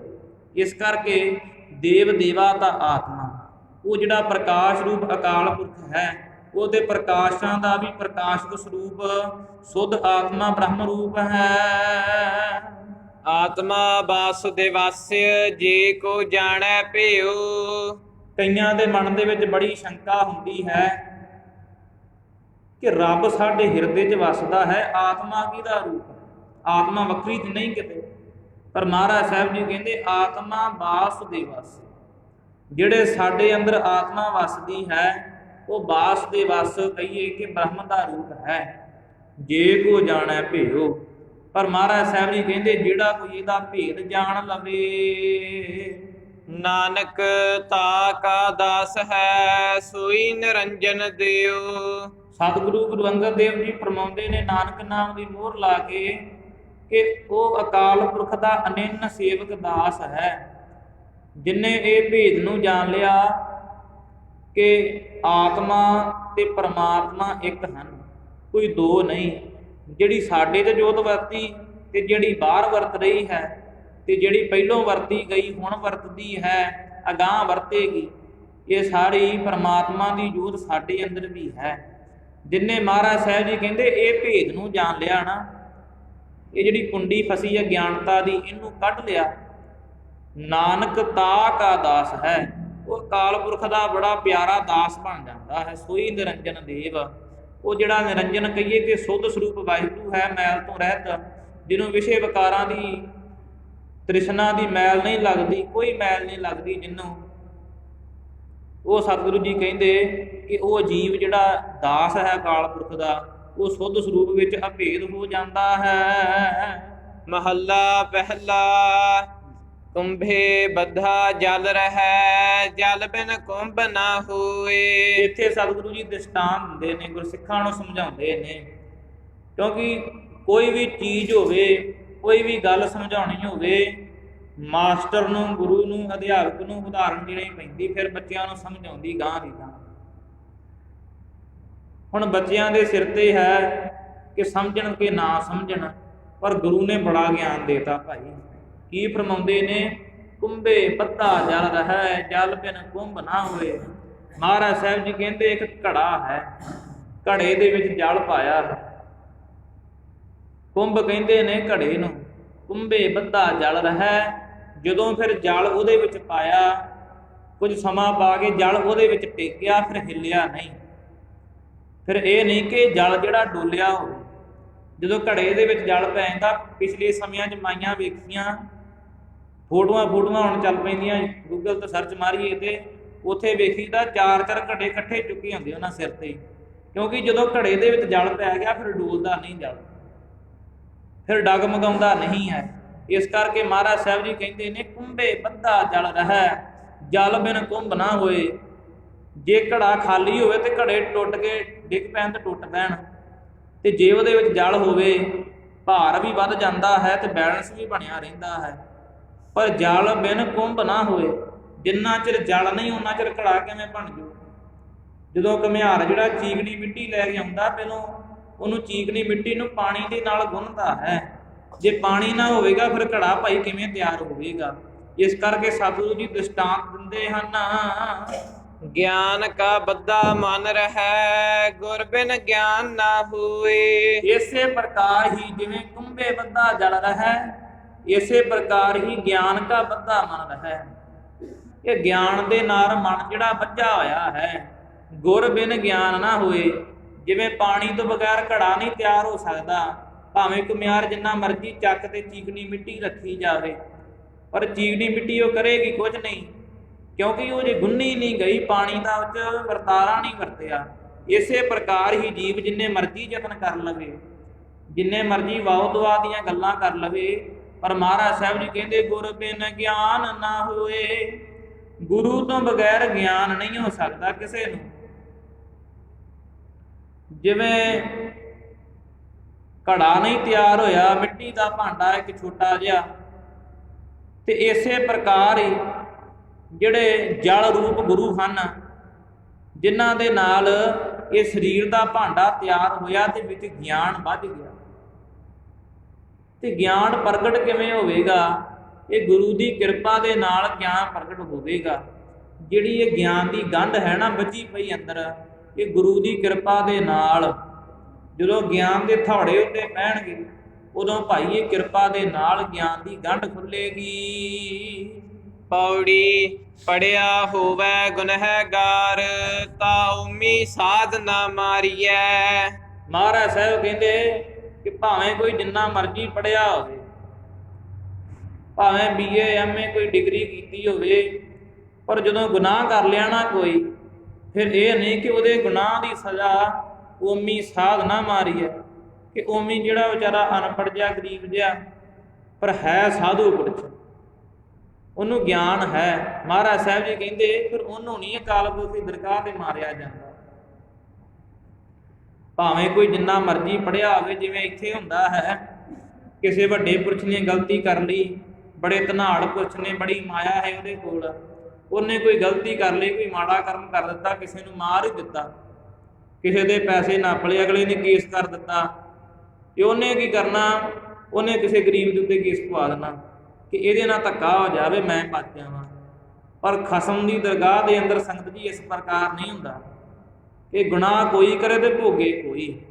ਖਸਮ ਦੀ ਦਰਗਾਹ ਦੇ ਅੰਦਰ ਇਹ ਵਰਤਾਰਾ ਵਰਤਦਾ ਹੈ, ਪੜ੍ਹਿਆ ਹੋਵੇ ਗੁਨਹਗਾਰ। ਜਿੰਨੀ ਮਰਜ਼ੀ ਵਿਦਿਆ ਪੜ੍ਹਿਆ ਹੋਵੇ, ਜਦੋਂ ਗੁਨਾਹ ਕਰ ਲਿਆ ਨਾ, ਫਿਰ ਗੁਨਾਹ ਦੀ ਸਜ਼ਾ ਉਹਨੂੰ ਹੀ ਮਿਲੇਗੀ। ਤਾਂ ਓਮੀ ਸਾਧ ਨਾ ਮਾਰੀਏ। ਭਾਵੇਂ ਕੋਈ ਹੋਵੇ ਸਾਧ ਜਾਂ ਵਿਚਾਰਾ ਅਨਪੜ੍ਹ ਗਰੀਬ ਵੀ ਹੋਵੇ, ਉਹਨੂੰ ਫਿਰ ਮਾਰ ਨਹੀਂ ਪੈਂਦੀ। ਜਿਹਦੀ ਗਲਤੀ ਹੈ ਉਹਨੂੰ ਮਾਰ ਖਾਣੀ ਪਵੇਗੀ। ਜਿਹਾ ਕਾਲੇ ਘਾਲਣਾ, ਤੇ ਵੇਹੋ ਨਾਉ ਪਚਾਰੀਐ। ਕਹਿੰਦੇ ਜਿਹੋ ਜੀ ਘਾਲਣਾ ਘਾਲਾਂਗੇ, ਉਹੋ ਜਿਹਾ ਨਾ ਪੈ ਜਾਵੇ। ਜੋ ਧਰਮ ਕਮਾਵੇ ਤਿਸ ਕਾ ਨਾਉ ਧਰਮੀ ਹੋਵੇ, ਪਾਪ ਕਮਾਣਾ ਪਾਪੀ ਜਾਣੀਐ। ਹੁਣ ਸੰਗਤ ਜੀ ਜਿਹੜਾ ਕੋਈ ਚੋਰੀ ਕਰਦਾ ਉਹਨੂੰ ਚੋਰ ਹੀ ਕਹਾਂਗੇ, ਉਹਨੂੰ ਰਾਜਾ ਕਿੱਥੋਂ ਕਹਿ ਦੇਵਾਂਗੇ। ਜੇ ਕੋਈ ਰਾਜ ਭਾਗ ਚਲਾਉਂਦੇ ਆ ਉਹਨੂੰ ਰਾਜਾ ਕਹਾਂਗੇ, ਚੋਰ ਨਹੀਂ ਕਹਿ ਸਕਦੇ। ਜੇ ਕੋਈ ਗੁਰੂ ਦਾ ਗ੍ਰੰਥੀ ਸਿੰਘ ਹੈ ਉਹਨੂੰ ਗ੍ਰੰਥੀ ਸਿੰਘ ਹੀ ਕਹਾਂਗੇ, ਤੇ ਜੇ ਗੁਰੂ ਕੀ ਸਾਧ ਸੰਗਤ ਹੈ ਉਹਨੂੰ ਸਾਧ ਸੰਗਤ ਹੀ ਕਹਾਂਗੇ। ਭਾਈ ਉਹਨੂੰ ਕਵਲਿਆਂ ਦਾ ਟੋਲਾ ਨਹੀਂ ਕਹਿ ਸਕਦੇ, ਉਹ ਰੱਬ ਦੀ ਸਾਧ ਸੰਗਤ ਹੀ ਬੱਝੇਗੀ, ਗੁਰੂ ਦੇ ਦਰਬਾਰ 'ਚ ਬੈਠੀ ਹੋਈ। ਇਸ ਕਰਕੇ ਜੋ ਧਰਮ ਕਮਾਵੇ ਤਿਸ ਕਾ ਨਾਉ ਧਰਮੀ ਹੋਵੇ। ਜਿਹੜਾ ਧਰਮ ਨੂੰ ਕਮਾਉਂਦਾ ਉਹਦਾ ਨਾਂ ਧਰਮੀ ਹੋ ਜਾਂਦਾ, ਜਿਹੜਾ ਪਾਪ ਕਮਾਉਂਦਾ ਉਹਦਾ ਨਾਂ ਪਾਪੀ ਹੋ ਜਾਂਦਾ ਹੈ। ਐਸੀ ਕਲਾ ਨਾ ਖੇਡੀਐ, ਜਿਤ ਦਰਗਹਿ ਗਿਆ ਹਾਰੀਐ। ਸਤਿਗੁਰੂ ਜੀ ਗੁਰਸਿੱਖਾਂ ਨੂੰ ਸਮਝਾਉਂਦੇ ਨੇ, ਗੁਰਸਿੱਖੋ ਕਿਤੇ ਇਹ ਨਾ ਹਿਸਾਬ ਲਾ ਲਿਓ ਜੇ ਅਸੀਂ ਆਪਦੀ ਮਰਜ਼ੀ ਨਾਲ ਕਲਾ ਖੇਡੀ ਗਏ ਤਾਂ ਤਰ ਜਾਵਾਂਗੇ। ਕਹਿੰਦੇ ਐਸੀ ਕਲਾ ਨਾ ਖੇਡੀਐ, ਕਿਤੇ ਇਹੋ ਜਿਹੀ ਖੇਡ ਨਾ ਖੇਡ ਬੈਠੇ ਹੋ ਜਿਤ ਦਰਗਹਿ ਗਿਆ ਹਾਰੀਐ, ਜਿਹਦੇ ਨਾਲ ਦਰਗਾਹ ਦੇ ਵਿੱਚ ਹਾਰ ਕੇ ਜਾਣਾ ਪਵੇ। ਕਿ ਜਿਹੜਾ ਹਾਰ ਕੇ ਜਾਂਦਾ ਹੈ ਉਹਨੂੰ ਦਰਗਾਹ ਨਹੀਂ ਨਸੀਬ ਹੁੰਦੀ। ਉਹ ਕਿੱਥੇ ਜਾਂਦਾ? ਫਿਰ ਉਹ ਜਾਂਦਾ ਹੈ 18 ਕੋੜ ਦੇ ਨਰਕਣੇ ਵੱਡੇ। ਉਹਨਾਂ ਦੇ ਵਿੱਚ ਕਦੀ ਜੀਵ ਨੂੰ ਤਲਦੇ ਨੇ, ਕਦੀ ਪੁੱਠਾ ਲਪਟਾਉਂਦੇ ਨੇ, ਕਦੀ ਟੋਟੇ ਟੋਟੇ ਕਰ ਦਿੰਦੇ ਨੇ, ਪਰ ਉਹ ਮਰਦੀ ਨਹੀਂ। ਆਤਮਾ ਪੀੜ ਓਨੀ ਲੱਗਦੀ ਜਿਵੇਂ ਇੱਥੇ ਸਰੀਰਾਂ ਨੂੰ ਦਰਦ ਹੁੰਦਾ, ਉੱਥੇ ਵੀ ਓਨਾ ਹੀ ਦਰਦ ਹੁੰਦਾ ਹੈ, ਪਰ ਉਹ ਆਤਮਾ ਮਰਦੀ ਨਹੀਂ। ਉਹਨੂੰ ਤਸੀਹੇ ਦਈ ਜਾਂਦੇ ਨੇ, ਦਈ ਜਾਂਦੇ ਨੇ। ਇਸ ਕਰਕੇ ਮਹਾਰਾਜ ਸਾਹਿਬ ਜੀ ਕਹਿੰਦੇ ਗੁਰਸਿੱਖੋ ਕਿਤੇ ਇਹੋ ਜਿਹੀ ਖੇਡ ਨਾ ਖੇਡ ਬੈਠੇ ਹੋ, ਕਿਸੇ ਦਾ ਮਾੜਾ ਨਾ ਕਰ ਦਿਓ, ਕਿਤੇ ਈਰਖਾ ਦੁਆਖ ਨਾ ਲਾ ਲਿਓ ਕਿਸੇ ਨਾਲ, ਜਿਹਦੇ ਨਾਲ ਦਰਗਾਹ 'ਚੋਂ ਹਾਰ ਕੇ ਜਾਣਾ ਪਵੇ। ਜੇ ਹਾਰ ਗਏ ਫਿਰ 84 ਲੱਖ ਜੂਨ। ਸਿੱਧਾ ਹੀ ਪੌੜੀ ਤੋਂ ਚੜ੍ਹ ਗਏ 20 ਫੁੱਟ, ਤਾਂ ਜਦੋਂ ਥੱਲੇ ਡਿੱਗਦਾ ਫਿਰ ਬੰਦੇ ਦਾ ਕੁਝ ਬਚਦਾ ਨਹੀਂ। ਤੇ ਉਹ ਪਤਾ ਨਹੀਂ ਭਾਈ ਗਿਆਨ ਦੀ ਡੰਡੀ ਕਿੰਨੀ ਉੱਚੀ ਹੈ, ਜੇ ਕੋਈ ਡਿੱਗ ਗਿਆ ਤਾਂ ਫਿਰ ਉਹਦੇ ਕੋਲ ਦੁਬਾਰਾ ਨਹੀਂ ਛੇਤੀ ਚੜ੍ਹਿਆ ਜਾਣਾ। ਫਿਰ ਜੂਨਾਂ ਦੇ ਵਿੱਚ ਭੱਜਣਾ ਪਵੇਗਾ, ਬੇਨਤੀਆਂ ਕਰਨੀਆਂ ਪੈਣਗੀਆਂ, ਫਿਰ ਮਨੁੱਖਾ ਜਨਮ ਧਾਰੇਗਾ। ਉਹ ਵੀ ਪਤਾ ਨਹੀਂ ਕਿਹੋ ਜਿਹੇ ਕਰਮ ਹੋਣਗੇ। ਇਸ ਕਰਕੇ ਹੁਣ ਤੇ ਮੌਕਾ ਬਣਿਆ, ਹੁਣ ਜਪ ਲਈਏ। ਕੋਈ ਕਲਾ ਨਾ, ਮਹਾਰਾਜ ਸਾਹਿਬ ਜੀ ਕਹਿੰਦੇ ਇਹੋ ਜਿਹੀ ਖੇਡ ਲਿਓ ਗਲਤੀ ਨਾ। ਵਾਰ-ਵਾਰ ਗੁਰੂ ਨਾਨਕ ਦੇਵ ਜੀ ਉਪਦੇਸ਼ ਬਖਸ਼ਦੇ ਨੇ ਕਿ ਮੇਰੇ ਗੁਰਸਿੱਖੋ ਕੋਈ ਗਲਤੀ ਨਾ ਕਰ ਬੈਠਿਓ। ਜਿਵੇਂ ਪੁੱਤ ਪਿਓ ਨੂੰ ਡਰ ਹੁੰਦਾ ਕਿ ਪੁੱਤ ਕੋਈ ਗਲਤੀ ਨਾ ਕਰ ਦੇਵੇ, ਪਿਓ ਪੁੱਤ ਨੂੰ ਵਾਰ-ਵਾਰ ਹੀ ਆਂਦਾ, ਪੁੱਤ ਮੇਰਾ ਸਿਰ ਨਾ ਨੀਵਾਂ ਕਰਾ ਦੇ, ਆਪਣੇ ਟੱਬਰ ਦੀ ਇੱਜ਼ਤ ਨਾ ਘਟਾ ਦੇ। ਇਸ ਤਰ੍ਹਾਂ ਗੁਰੂ ਨਾਨਕ ਨੂੰ ਵੀ ਭਾਈ ਸਾਡੀ ਫਿਕਰ ਹੈ, ਉਹਨੂੰ ਚਿੰਤਾ ਹੈ। ਜਾ ਕਰਤਾ ਸ੍ਰਿਸ਼ਟੀ ਕੋ ਸਾਜੇ ਆਪੇ ਜਾਣੇ ਸੋਈ। ਉਹਨੂੰ ਭਾਈ ਸਾਰੀ ਚਿੰਤਾ ਹੈ, ਚਿੰਤਾ ਆਪੇ ਆਪ ਕਰਾਏ ਸੀ। ਉਹ ਮਹਾਰਾਜ ਸਾਹਿਬ ਜੀ ਸਾਰਿਆਂ ਦੀ ਚਿੰਤਾ ਕਰਦੇ ਹਨ, ਖਾਸ ਕਰਕੇ ਆਪਣੇ ਗੁਰਸਿੱਖਾਂ ਦੀ, ਗੁਰੂ ਕੀ ਸਾਰ ਸੰਗਤ ਦੀ ਚਿੰਤਾ ਬਹੁਤ ਕਰਦੇ ਨੇ। ਇਹ ਰੱਬ ਦੇ ਲੜ ਵੀ ਲੱਗੇ ਤੇ ਕਿਤੇ ਵਿਕਾਰਾਂ ਵਿੱਚ ਨਾ ਪੈ ਜਾਣ, ਹਉਮੈ ਹੰਤੈ ਹਮਤਾ ਨਾ ਪੈ ਜਾਣੇ ਇਹਨਾਂ ਵਿੱਚ, ਮਾਇਆ ਮਮਤਾ ਦੇ ਵਿੱਚ ਨਾ ਪੈ ਜਾਣੇ, ਮਾੜੇ ਕਰਮਾਂ ਦੇ ਵਿੱਚ ਨਾ ਪੈ ਜਾਣ। ਇਸ ਕਰਕੇ ਗੁਰੂ ਨਾਨਕ ਨੂੰ ਭਾਈ ਸਾਡੇ ਸਾਰਿਆਂ ਦਾ ਖਿਆਲ ਹੈ, ਤਾਂ ਕਰਕੇ ਵਾਰ-ਵਾਰ ਉਪਦੇਸ਼ ਬਖਸ਼ਦੇ ਨੇ। ਇਸ ਕਰਕੇ ਕਹਿੰਦੇ ਨੇ ਦਰਗਾਹ ਤੋਂ ਜਿੱਤ ਕੇ ਜਾਣਾ ਹੈ, ਹਾਰ ਕੇ ਨਹੀਂ ਜਾਣਾ। ਐਸੀ ਕਲਾ ਨਾ ਖੇਡੀ ਹੈ, ਜਿੱਤ ਦਰਗਾਹ ਗਿਆ ਹਾਰੀਆ। ਵਾਰ-ਵਾਰ ਹੀ ਮਹਾਰਾਜ ਸਾਹਿਬ ਆਖੀ ਜਾਂਦੇ ਨੇ। ਇਸ ਕਰਕੇ ਭਾਈ ਮਾੜੇ ਕਰਮਾਂ ਤੋਂ ਬਚੀਏ। ਪੜਿਆ ਅਤੇ ਉਮੀਆ ਵਿਚਾਰ ਅੱਗੇ ਵਿਚਾਰੀਐ। ਸਤਿਗੁਰੂ ਨੇ ਇੱਥੇ ਭਾਈ ਸ਼ੰਕਾ ਹੀ ਸਾਰਿਆਂ ਦਾ ਦੂਰ ਕਰਤਾ। ਕਹਿੰਦੇ ਭਾਵੇਂ ਕੋਈ ਅਨਪੜ੍ਹ ਹੋਵੇ, ਕੁਝ ਨਾ ਪੜ੍ਹਿਆ ਹੋਵੇ, ਊੜਾ ਵੀ ਨਾ ਆਉਂਦਾ ਹੋਵੇ, ਤੇ ਭਾਵੇਂ ਕੋਈ ਪੜ੍ਹਿਆ ਹੋਵੇ, ਪੰਜਾਬੀ ਦੇ ਬੋਲਦਾ ਨਾ ਹੋਵੇ, ਅੰਗਰੇਜ਼ੀ ਬੋਲਦਾ ਹੋਵੇ, ਕਹਿੰਦਾ ਹੋਵੇ ਮੈਂ ਤਾਂ ਮਾਂ ਬੋਲੀ ਛੱਡਤੀ, ਹੁਣ ਮੈਂ ਅੰਗਰੇਜ਼ੀ ਬੋਲੂੰਗਾ, ਮੈਂ ਤਾਂ ਵਿਦੇਸ਼ੀ ਬਣ ਗਿਆ, ਹੁਣ ਜਿੱਥੇ ਜਨਮਾ ਹੈ ਉੱਥੋਂ ਭੁੱਲ ਗਿਆ ਆਪਣੇ ਆਪ ਨੂੰ। ਪਰ ਸਤਿਗੁਰੂ ਜੀ ਕਹਿੰਦੇ ਜਿੰਨਾ ਮਰਜ਼ੀ ਹੰਕਾਰੀ ਹੋ ਜਾਵੇ, ਜਿੰਨਾ ਮਰਜ਼ੀ ਪੜ੍ਹ ਲਵੇ, ਵੱਡੀ ਵੱਡੀ ਡਿਗਰੀ ਲੈ ਲਵੇ, ਬਾਹਰ ਦੇਸ਼ਾਂ ਵਿਦੇਸ਼ਾਂ ਦੇ ਵਿੱਚ ਘੁੰਮ ਆਵੇ, ਜਿੰਨੀ ਜ਼ਿਆਦਾ ਮਰਜ਼ੀ ਪੜ੍ਹਾਈ ਕਰ ਲਵੇ, ਵਿਚਾਰ ਅੱਗੇ ਵਿਚਾਰੀਐ। ਜੇ ਭਾਈ ਕੰਮ ਹੀ ਮਾੜੇ ਕਰੀ ਗਿਆ, ਦਸਵੰਧ ਨਹੀਂ ਕੱਢਿਆ, ਗੁਰੂ ਦਾ ਸਿੱਖ ਬਣ ਕੇ ਗੁਰੂ ਕੀ ਸੇਵਾ ਨਹੀਂ ਕੀਤੀ, ਗੁਰੂ ਦਰਬਾਰ 'ਚ ਸੇਵਾ ਹੋਣ ਵਾਲੀ ਉਹ ਨਹੀਂ ਕਰਾਈ ਕਿਸੇ ਨੇ, ਨਗਰ ਦੇ ਵਿੱਚ ਗੁਰੂ ਘਰ ਬਣਾ ਲਿਆ ਤੇ ਪੜ੍ਹ ਲਿਖ ਵੀ ਬੜਾ ਲਿਆ, ਪੜ੍ਹ ਲਿਖ ਕੇ ਪੈਸਾ ਵੀ ਬੜਾ ਕਮਾ ਲਿਆ, ਪਰ ਰੱਖੀ ਕਿੱਥੇ ਗਏ? ਕਮਰੇ ਭਰੀ ਗਿਆ, ਆਪੋ ਆਪਣੀ ਜੇਬੀਆਂ ਭਰੀ ਗਏ, ਗੁਰੂ ਘਰ ਸੇਵਾ ਨਹੀਂ ਲਾਈ। ਕਹਿੰਦੇ ਅਸੀਂ ਗੁਰਸਿੱਖ ਹਾਂ, ਤੇ ਪਰ ਮਹਾਰਾਜ ਸਾਹਿਬ ਜੀ ਕਹਿੰਦੇ ਜਿੰਨਾ ਮਰਜ਼ੀ ਧਨਾੜ ਬਣ ਜਾਵੇ, ਜਿੰਨਾ ਮਰਜ਼ੀ ਪੜ੍ਹ ਲਿਖ ਕੇ ਮਾਇਆ ਕਮਾ ਲਵੇ, ਤੇ ਭਾਵੇਂ ਕੋਈ ਉਮੀ ਵਿਚਾਰਾ ਗਰੀਬ ਹੋਵੇ, ਕਿਸੇ ਨੂੰ ਇੱਕ ਵਕਤ ਦੀ ਰੋਟੀ ਨਾਲ ਨਸੀਬ ਹੁੰਦੀ ਹੋਵੇ, ਤੇ ਹੋਵੇ ਵੀ ਅਨਪੜ੍ਹ, ਕਿਉਂਕਿ ਅਨਪੜ੍ਹ ਨੂੰ ਨੌਕਰੀ ਕਿਤੇ ਮਿਲਦੀ, ਕੰਮ ਮਿਲਣਾ ਹੈ, ਉਹਨੂੰ ਨਹੀਂ ਮਿਲ ਸਕਦਾ, ਪੜ੍ਹੇ ਲਿਖੇ ਨੂੰ ਹੀ ਮਿਲ ਸਕਦਾ ਹੈ। ਉਮੀ ਕਹਿੰਦੇ ਨੇ ਅਨਪੜ੍ਹ ਨੂੰ, ਜਿਹਨੇ ਕੁਝ ਨਹੀਂ ਪੜ੍ਹਿਆ ਭਾਈ। ਪਰ ਜਿਹਨੂੰ ਰੱਬ ਦਾ ਗਿਆਨ ਹੈ, ਸਤਿਗੁਰੂ ਜੀ ਕਹਿੰਦੇ ਅੱਗੇ ਗਿਆ ਵਿਚਾਰੀ। ਜਦੋਂ ਅੱਗੇ ਜਾਵਾਂਗੇ ਨਾ, ਫਿਰ ਸਾਰੀ ਵਿਚਾਰ ਹੋਵੇਗੀ, ਫਿਰ ਪੁੱਛਣਗੇ ਹਾਂ ਭਾਈ ਤੇਰੇ ਪੈਸੇ ਕਿੱਥੇ ਲਿਆ?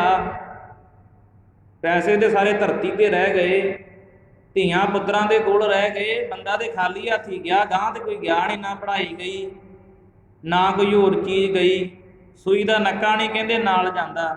ਜਦੋਂ ਉੱਥੇ ਜਾ ਕੇ ਪੁੱਛਿਆ ਭਾਈ ਫੜਾ ਕੋਈ ਚੀਜ਼ ਹੋਣਾ ਜਿਹਦੇ ਨਾਲ ਤੈਨੂੰ ਹੁਣ ਸੱਚਖੰਡ ਭੇਜੀਏ, ਫੜਾਉਣ ਨੂੰ ਕੀ ਸੀ ਭਾਈ? ਇਕੱਲੇ ਕਰਮ ਜਾਂ ਨਾਮ ਸੀ, ਤੇ ਨਾਮ ਤੇ ਫਿਰ ਪੜ੍ਹੇ ਲਿਖੇ ਨੇ ਪੜ੍ਹਿਆ ਨਹੀਂ, ਇਹੀ ਕਹਿ ਗਿਆ ਮੈਂ ਤਾਂ ਪੜ੍ਹਾਈ ਬੜੀ ਕਰ ਲਈ, ਹੁਣ ਮੈਂ ਥੱਕ ਜੇ ਗਿਆ, ਜੀਵਨ ਮੇਰਾ ਤੇ ਹੁਣ ਨਾ ਇੱਧਰ ਹੀ ਲੱਗ ਗਿਆ। ਹੰਕਾਰ ਵਿਕਾਰ ਜਿਹਾ ਵੱਧ ਗਿਆ ਜ਼ਿਆਦਾ। ਤੇ ਜਿਹੜਾ ਵਿਚਾਰਾ ਉਮੀ ਸਾਰ ਸੀ, ਸਾਰੀ ਉਮਰ ਕਿਰਤ ਕਮਾਈ ਕਰਦਾ ਰਿਹਾ, ਉਹ ਪੜ੍ਹੇ ਲਿਖੇ ਦੇ ਘਰੇ ਹੀ ਨੌਕਰੀ ਕਰਦਾ ਰਿਹਾ, ਪਰ ਰੱਬ ਦੀ ਬੰਦਗੀ ਨਹੀਂ ਛੱਡੀ ਉਹਨੇ। ਜਦੋਂ ਉਹਨੂੰ ਪੁੱਛਿਆ, ਹਾਂ ਭਾਈ ਉਹਦੇ ਲੇਖ ਵੇਖੇ, ਸਾਰੇ ਲੇਖ ਹੀ ਭਾਈ ਐਨ ਪੂਰੇ ਸਹੀ, ਕੋਈ ਕੰਮ ਨਹੀਂ ਖਰਾਬ ਕੀਤਾ, ਕੋਈ ਕਰਮ ਨਹੀਂ ਮਾੜਾ ਕੀਤਾ। ਉਹਨੂੰ ਤੇ ਕਹਿੰਦੇ ਦਿਬਰੂ ਆਈਆਂ ਤੇ ਸੱਚਖੰਡ ਲੈ ਗਈਆਂ। ਜਿਹਦਾ ਬੜਾ ਪੜ੍ਹਿਆ ਲਿਖਿਆ ਹੈ ਨਾ ਹੰਕਾਰੀ ਜਿਹਾ, ਉਹ ਕਹਿੰਦੇ 18 ਕੋੜ ਦੇ ਨਰਕਾਂ ਵਿੱਚ ਗਿਆ। ਇਹ ਗੱਲਬਾਤ ਹੈ ਸੰਗਤ ਜੀ। ਹੰਕਾਰ ਵਿਕਾਰ ਤਾਂ ਜ਼ਰੂਰ ਬਚਣਾ ਚਾਹੀਦਾ ਹੈ। ਗਰੀਬ ਦੇ ਵਿੱਚ ਵੀ ਉਹੀ, ਰੱਬ ਦੇ ਅਮੀਰ ਦੇ ਵਿੱਚ ਵੀ ਵੇਖਣ ਦਾ ਫਰਕ ਹੈ। ਜੇ ਗੁਰੂ ਘਰ ਆਉਂਦੇ ਤਾਂ ਫਿਰ ਕੋਈ ਸਿੱਖਿਆ ਵੀ ਗ੍ਰਹਿਣ ਕਰੀਏ, ਨਾ ਹੋਵੇ ਬਹਿ ਜਾਈਏ ਤੇ ਸਮਾਂ ਵੇਖੀ ਜਾਈਏ ਤੇ ਚਲੇ ਜਾਈਏ, ਫਿਰ ਕੱਲ ਨੂੰ ਆਈਏ, ਫਿਰ ਬਹਿ ਜਾਈਏ ਤੇ ਸਮਾਂ ਵੇਖੀ ਜਾਈਏ, ਚਲੇ ਜਾਈਏ।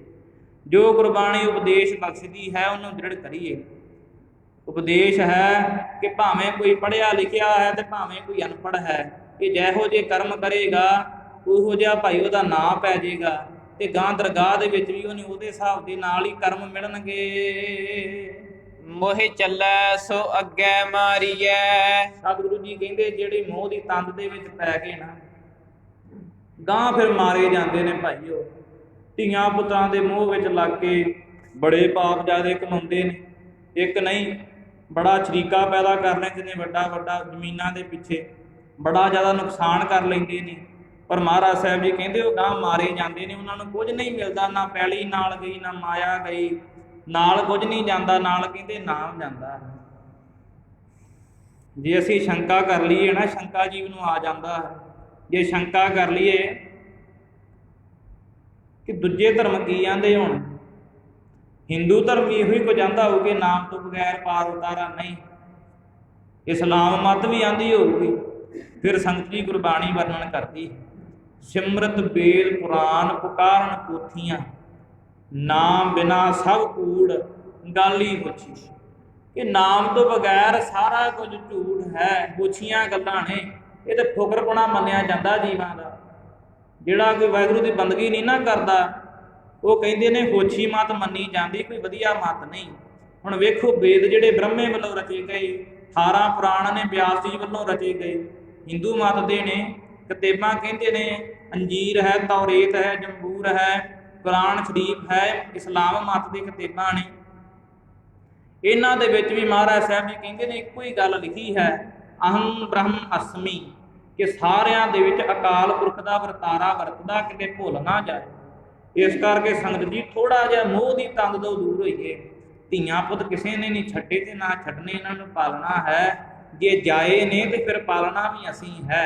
ਪਰ ਇਹ ਨਹੀਂ ਕਿ ਇਹਨਾਂ ਦੇ ਪ੍ਰੇਮ ਵਿੱਚ ਫਸ ਜਾਈਏ, ਰੱਬ ਦਾ ਨਾਂ ਚੇਤਾ ਭੁੱਲ ਜਾਵੇ। ਮਤਾਂ ਕਿਤੇ ਸੋਚ ਲਿਓ ਕਿ ਇਹਨਾਂ ਦੇ ਕਰਕੇ ਅਸੀਂ ਤਰ ਜਾਵਾਂਗੇ। ਵਾਰ-ਵਾਰ ਰੋਜ਼ ਬੇਨਤੀ ਕਰੀਦੀ ਹੈ, ਇੱਕੋ ਬੇਨਤੀ ਰੋਜ਼, ਕਿ ਧੀਆਂ ਪੁੱਤਰਾਂ ਨੂੰ ਗੁਰਸਿੱਖੀ ਦੇ ਲੜ ਲਾ ਲਓ ਭਾਈ, ਅੰਮ੍ਰਿਤ ਛਕਾ ਲਓ ਉਹਨਾਂ ਨੂੰ ਕਿਸੇ ਤਰੀਕੇ ਦੇ ਨਾਲ। ਗੁਰਬਾਣੀ ਵੀ ਵਾਰ-ਵਾਰ ਹਵਾਲਾ ਦਿੰਦੀ ਹੈ, ਜ਼ੋਰ ਲਾਓ ਘਰਾਂ ਦੇ ਵਿੱਚ ਆਪੋ ਆਪਣੇ ਕਿਸੇ ਤਰੀਕੇ ਦੇ ਨਾਲ। ਜੇ ਇੱਕ ਕਦਮ ਵੀ ਗਾਂਹ ਤੁਰ ਪੈਣਾ, ਮਹਾਰਾਜ ਨੇ ਆਪੇ ਬਾਂਹ ਫੜਨੀ ਗੁਰਸਿੱਖ ਦੀ। ਜੇ ਕਦਮ ਨਾ ਤੁਰੇ ਤੇ ਫਿਰ ਨਹੀਂ ਮਹਾਰਾਜ ਸਾਹਿਬ ਜੀ ਨੇ ਬਾਂਹ ਫੜਨੀ, ਕਿਉਂਕਿ ਅੰਦਰੋਂ ਮਨ ਹੀ ਨਹੀਂ ਮੰਨਿਆ ਜਿੰਨਾ ਚਿਰ। ਇਸ ਕਰਕੇ ਮਨ ਨੂੰ ਮਨਾਓ, ਬੱਚਿਆਂ ਦੇ ਅੰਦਰ ਉਤਸ਼ਾਹ ਪੈਦਾ ਕਰੋ, ਲਾਲਚ ਹੀ ਇਹੋ ਜਿਹੇ ਦਿਓ ਕੋਈ ਚੀਜ਼ਾਂ ਦੇ ਜਿਹਦੇ ਨਾਲ ਬੱਚੇ ਦਾ ਮਨ ਬਦਲ ਜਾਵੇ, ਗੁਰਸਿੱਖੀ ਵੱਲ ਪ੍ਰੇਰਿਆ ਜਾਵੇ। ਪਤਾ ਸੰਗਤ ਨੂੰ ਵੀ ਹੈ ਕਿ ਗੁਰਸਿੱਖੀ ਤੋਂ ਬਗੈਰ ਕਿਤੇ ਥਾਂ ਨਹੀਂ। ਪਤਾ ਨਹੀਂ ਕੋਈ ਮੰਨਦਾ ਕਿਉਂ ਨਹੀਂ ਭਾਈ। ਅਸੀਂ ਮੰਨ ਕੇ ਵੇਖੋ, ਸ਼ਹੀਦੀ ਦਿਹਾੜਾ ਆ ਰਿਹਾ ਹੈ, ਕੱਲ੍ਹ ਨੂੰ ਸ਼੍ਰੋਮਣੀ ਭਗਤ ਕਬੀਰ ਜੀ ਦਾ ਪ੍ਰਕਾਸ਼ ਦਿਹਾੜਾ ਹੈ। ਗੁਰਸਿੱਖਾਂ ਨਾਲ ਭਾਈ ਸਲਾਹ ਵਾਰਤਾਲਾਪ ਕਰਕੇ, ਜਿਵੇਂ ਉਦੋਂ ਪ੍ਰੋਗਰਾਮ ਰੱਖਿਆ ਸੀ ਉਦੋਂ ਤੇ ਬਾਹਲਾ ਲੇਟ ਹੋ ਗਏ। ਹੁਣ ਥੋੜਾ ਛੇਤੀ ਪ੍ਰੋਗਰਾਮ ਜਿਹੜਾ ਹੈ ਸਮਾਪਤੀ ਕਰ ਦੇਵਾਂਗੇ, ਰਾਤਰੀ ਦੇ ਦੀਵਾਨ ਰੱਖਾਂਗੇ ਜਿਵੇਂ ਗੁਰਸਿੱਖ ਸਲਾਹ ਕਰਨਗੇ। ਸੰਗਤ ਜੀ ਜਿੰਨਾ ਚਿਰ ਜੋੜ ਮੇਲੇ ਨਹੀਂ ਨਾ ਮਨਾਉਂਦੇ, ਉਹਨਾਂ ਚਿਰ ਕਿਤੇ ਥਾਂ ਨਹੀਂ ਮਿਲਦੀ। ਜੋੜ ਮੇਲਿਆਂ ਦੇ ਵਿੱਚ ਵੇਖੋ ਇੰਨੀ ਸੰਗਤ ਆ ਜਾਂਦੀ, ਜਿੱਥੇ ਇੱਕ ਵਾਰੀ ਨਾਮ ਜਪੀਦਾ ਉੱਥੇ 1000 ਵਾਰੀ ਜਪਣ ਨੂੰ ਮਿਲ ਜਾਂਦਾ। ਵਾਹਿਗੁਰੂ ਵਾਹਿਗੁਰੂ ਦੇ ਵਾਜੇ ਵੱਜਦੇ ਨੇ ਚਾਰੇ ਪਾਸੇ, ਅਨਾਹਤ ਰਾਗ ਚੱਲਣ ਲੱਗ ਪੈਂਦਾ ਨਾਦ। ਇੰਨੀ ਜ਼ਿਆਦੀ ਕਿਰਪਾ ਹੁੰਦੀ ਹੈ। ਤੇ ਪਰਸੋਂ ਭਾਈ ਦਲ ਭੰਜਨ ਗੁਰੂ ਸੂਰਮਾ ਵੰਡ ਜੋਧਾ ਬਹੁ ਪਰਉਪਕਾਰੀ। ਮੀਰੀ ਪੀਰੀ ਦੇ ਮਾਲਕ ਧੰਨ ਗੁਰੂ ਹਰਗੋਬਿੰਦ ਸਾਹਿਬ ਜੀ ਦਾ ਪ੍ਰਕਾਸ਼ ਦਿਹਾੜਾ ਹੈ। ਤੇ ਘੱਲੂਘਾਰਾ ਬਲੂ ਸਟਾਰ 1984 ਦਾ ਭਾਈ ਸਾਕਾ ਜਿਹੜਾ ਵਰਤਿਆ, ਸਿੱਖਾਂ ਦੀ ਨਸਲ ਕੁਸ਼ੀ ਹੋਈ, ਅਕਾਲ ਤਖਤ ਸਾਹਿਬ ਜੀ ਢਹਿ ਗਿਆ, ਸਰਕਾਰ ਵੱਲੋਂ ਤਸ਼ੱਦਦ ਕੀਤਾ ਗਿਆ, ਜ਼ੋਰ ਜ਼ੁਲਮ ਕੀਤਾ ਗਿਆ, ਗੁਰਸਿੱਖਾਂ ਦੇ ਭਾਈ ਬੇਅਦਬੀ ਕੀਤੀ, ਕੇਸਾਂ ਦੀ, ਧੀਆਂ ਭੈਣਾਂ ਦੀ ਬੇਅਦਬੀ ਕੀਤੀ ਗਈ। ਇਹ ਜਿਹੜਾ ਜਿੰਨੇ ਵੀ ਭਾਈ ਸ਼ਹੀਦੀ ਜੋੜ ਮੇਲਾ ਹੈ, ਪ੍ਰਕਾਸ਼ ਪੁਰਬ ਹੈ ਮਹਾਰਾਜ ਸਾਹਿਬ ਜੀ ਦਾ, ਕੱਲ੍ਹ ਨੂੰ ਭਗਤ ਕਬੀਰ ਸਾਹਿਬ ਜੀ ਦਾ ਹੈ। ਇੱਥੇ ਵੀ ਭਾਈ ਜੁੜੋ ਤੇ ਗੁਰੂ ਘਰਾਂ ਜਾ ਕੇ ਆਪਣੇ ਘਰੇ ਵੀ ਭਾਈ ਨਾਮ ਬੰਦਗੀ ਕਰੋ, ਫਿਰ ਹੀ ਫਾਇਦਾ ਹੈ। ਭਗਤ ਕਬੀਰ ਸਾਹਿਬ ਜੀ ਦੀ ਜੀਵਨੀ ਪੜ੍ਹੋ, ਗੂਗਲ ਤੇ ਸਰਚ ਮਾਰੋ, ਮਿਲ ਜਾਵੇਗੀ PDF ਐਪ। ਕਿਸੇ ਨੂੰ ਪੜ੍ਹਨ ਦੀ ਲੋੜ ਤੇ ਹੋਵੇ, ਸਾਰੇ ਪੜ੍ਹੇ ਲਿਖੇ ਨੇ, ਆਪਦੇ ਧੀਆਂ ਪੁੱਤਰਾਂ ਨੂੰ ਕਹੋ ਭਾਈ ਸੁਣਾਓ ਤੇ ਆਪ ਵੀ ਸਿੱਖੋ। ਸਿੱਖਣ ਦੀ ਲੋੜ ਹੈ ਸੰਗਤ ਜੀ, ਜੇ ਸਿੱਖਾਂਗੇ ਤੇ ਫਿਰ ਹੀ ਕਰਾਂਗੇ। ਸਿੱਖ ਦਾ ਤਾਂ ਕੰਮ ਹੀ ਸਿੱਖਣਾ ਹੈ, ਜੇ ਸਿੱਖੋਗੇ ਨਹੀਂ ਸਿੱਖਿਆ ਤੇ ਫਿਰ ਹੋਰ ਕਦੋਂ ਸਿੱਖਣਾ। ਪਾਪੀ ਬਣ ਕੇ ਸਿੱਖਿਆ ਨਹੀਂ ਜਾਣਾ। ਇਸ ਕਰਕੇ ਨਾਮ ਬਾਣੀ ਦੇ ਲੜ ਲੱਗੀਏ, ਭਜਨ ਬੰਦਗੀ ਨਾ ਕਦੀ ਛੱਡੀਏ। ਸੰਤ ਗਿਆਨੀ ਗੁਰਬਚਨ ਸਿੰਘ ਜੀ ਦਾ ਇੱਕ ਬੜਾ ਪਵਿੱਤਰ ਬਚਨ ਹੈ। ਉਹਨਾਂ ਸੰਤਾਂ ਨੇ ਸੰਤ ਜੀ ਬੜੀ ਮਿਹਨਤ ਕੀਤੀ ਤੇ ਬਚਨ ਦਿੱਤਾ ਗੁਰਸਿੱਖਾਂ ਨੂੰ ਕਿ ਭਾਵੇਂ 100 ਘੜੇ ਘਿਓ ਦੇ ਡੁੱਲ ਜਾਣ, ਪਰ ਕਦੀ ਗੁਰਸਿੱਖ ਆਪਦਾ ਨਿਤਨੇਮ ਨਾ ਛੱਡੇ। ਇੰਨਾ ਜ਼ਿਆਦਾ ਕਹਿੰਦੇ ਨੁਕਸਾਨ ਹੋ ਜਾਵੇ, ਨੁਕਸਾਨ ਦੇ ਵਿੱਚ ਵੀ ਗੁਰਸਿੱਖ ਆਪਦਾ ਨਿਤਨੇਮ ਨਾ ਕਦੀ ਛੱਡੇ, ਫਿਰ ਕਹਿੰਦੇ ਰੱਬ ਮਿਲ ਹੀ ਜਾਂਦਾ। ਇੱਕ ਵਾਰੀ ਗੁਰਸਿੱਖਾਂ ਨੇ ਪੁੱਛ ਲਿਆ ਕਿ ਮਹਾਰਾਜ ਸਾਹਿਬ ਜੀ, ਜਾਂ ਗੁਰਸਿੱਖਾਂ ਨੇ ਕਿਸੇ ਮਹਾਂਪੁਰਖ ਨੂੰ ਪੁੱਛ ਲਿਆ ਕਿ ਜਦੋਂ ਕਈ ਵਾਰੀ ਨਾਮ ਜਪਣ ਨੂੰ ਜੀਜ ਨਹੀਂ ਕਰਦਾ, ਬੜਾ ਜ਼ੋਰ ਲੱਗਦਾ ਪਰ ਮਨ ਨਹੀਂ ਟਿਕਦਾ। ਗੁਰਸਿੱਖ ਨੇ ਅੱਗੋਂ ਕਿਹਾ, ਭਾਈ ਨਾਮ ਬਾਣੇ ਵਾਲੀ ਰੂਹ ਸੀ, ਕਹਿਣ ਲੱਗੇ ਕਿ ਆਪਣਾ ਕੰਮ ਕੀ ਹੈ। ਮਹਾਰਾਜ ਸਾਹਿਬ ਨੇ ਕਿਹਾ ਕਿ ਮਨ ਤੇ ਜ਼ੋਰ ਪਾਓ, ਕੰਟਰੋਲ ਕਰੋ ਤੇ ਨਾਮ ਜਪੋ। ਤੇ ਮਨ ਕੰਟਰੋਲ ਕਰਨਾ ਤੇ ਨਾਮ ਜਪਾਉਣਾ ਉਹਦੀ ਮਰਜ਼ੀ, ਕਿਉਂਕਿ ਉਹਦਾ ਨਾਮ ਹੈ, ਉਹਨੇ ਕੰਟਰੋਲ ਕਰਾਉਣਾ। ਸਾਡਾ ਸੰਗਤ ਜੀ ਇੱਕੋ ਇੱਕ ਕੰਮ ਕਿ ਵਾਹਿਗੁਰੂ ਦਾ ਨਾਮ ਜਪਣਾ, ਜਪਾਉਣਾ ਉਹਨੇ ਆਪੇ ਜਿਵੇਂ ਮਰਜ਼ੀ ਜਪਾ ਲੇ। ਮਨ ਉਹਨੇ ਟਿਕਾਉਣਾ, ਵਾਹਿਗੁਰੂ ਨੇ ਆਪਾਂ ਨਹੀਂ ਟਿਕਾ ਸਕਦੇ। ਜੇ ਗੁਰੂ ਦੀ ਕਿਰਪਾ ਹੋਵੇ ਤੇ ਫਿਰ ਹੀ ਮਨ ਵਸ ਦੇ ਵਿੱਚ ਆ ਸਕਦਾ ਹੈ। ਮਨ ਵਸ ਆਵੇ ਨਾਨਕਾ ਜੇ ਪੂਰਨ ਕਿਰਪਾ ਹੋਏ। ਇਸ ਕਰਕੇ ਨਾਮ ਨਾ ਕਦੀ ਛੱਡੋ। ਜਦੋਂ ਵੀ ਚੇਤਾ ਆਵੇ ਨਾ, ਕੋਈ ਮਾਈ ਰੋਟੀ ਪਕਾਉਂਦੀ ਹੈ, ਪ੍ਰਸ਼ਾਦਾ ਪਾਣੀ ਤਿਆਰ ਕਰਦੀ ਹੈ, ਕੋਈ ਗੁਰਸਿੱਖ ਆਪਦਾ ਕਿਰਤ ਕਮਾਈ ਕਰਦਾ ਹੈ, ਭਾਈ ਜਦੋਂ ਵੀ ਨਾਮ ਚੇਤਾ ਹੈ ਉਹਦਾ ਲਓ ਇੱਕ ਬੜੇ ਪ੍ਰੇਮ ਦੇ ਨਾਲ ਸਾਰੇ ਭਾਈ ਵਾਹਿਗੁਰੂ ਦਾ ਜਾਪ ਜਪੋ। ਆਓ ਸਮਾਂ ਸਮਾਪਤ ਹੈ, ਅਖੀਰਲੀਆਂ ਪੰਕਤੀਆਂ ਸਾਰੇ ਭਾਈ ਰਲ ਮਿਲ ਕੇ ਪੜ੍ਹੋ। ਪੜਿਆ ਤੈ ਓਮੀਆਂ ਵਿਚਾਰ ਅੱਗੇ ਵਿਚਾਰੀਐ, ਮੋਹਿ ਚੱਲੈ ਸੋ ਅੱਗੇ ਮਾਰੀਐ। ਵਾਹਿਗੁਰੂ ਜੀ ਕਾ ਖਾਲਸਾ, ਵਾਹਿਗੁਰੂ ਜੀ ਕੀ ਫਤਿਹ। ਏ ਅਚੁੱਤ ਹੈ ਪਾਰ ਬ੍ਰਹਮ, ਅਬਿਨਾਸੀ ਅਘਨਾਸ। हे पूरन हे सर्ब मैं, दुख भंजन गुण सास। हे संगी हे निरंकार, हे निर्गुण सब टेक। हे गोबिंद हे गुण निधान, जाकै सदा विवेक। हे अपरंपर हर हरे, है भी होवनहार। हे संत कै सदा संग, निधारा आधार। हे ठाकुर हौ दासरो, मैं निर्गुण गुण नहीं कोय। नानक दीजै नाम दान, राखो हियै परोए। आए प्रभ शरणागति, कृपा निध दयाल। एक अखर हर मन बसत, नानक होत निहाल। कथा निता प्रत होत है, सुनो सो सिंह सुजान। नानक गुरु गोबिंद सिंह जी, करहु सदा कल्याण। नानक गुरु गोबिंद सिंह जी, करह सदा कल्याण। वाहिगुरु नाम जहाज है, चढ़े सो उतरे पार। ਜੋ ਸਰਦਾ ਕਰ ਸੇਮ ਦੇ ਗੁਰ ਪਾਰੇ ਉਤਾਰਨ ਹਾਰ ਜੋ ਸਰਦਾ ਕਰ ਸੇਮ ਦੇ ਗੁਰ ਪਾਰੇ ਉਤਾਰਨ ਹਾਰ। ਵਾਹਿਗੁਰੂ ਜੀ ਕਾ ਖਾਲਸਾ ਵਾਹਿਗੁਰੂ ਜੀ ਕੀ ਫਤਿਹ। ਤੂ ਠਾਕੁਰ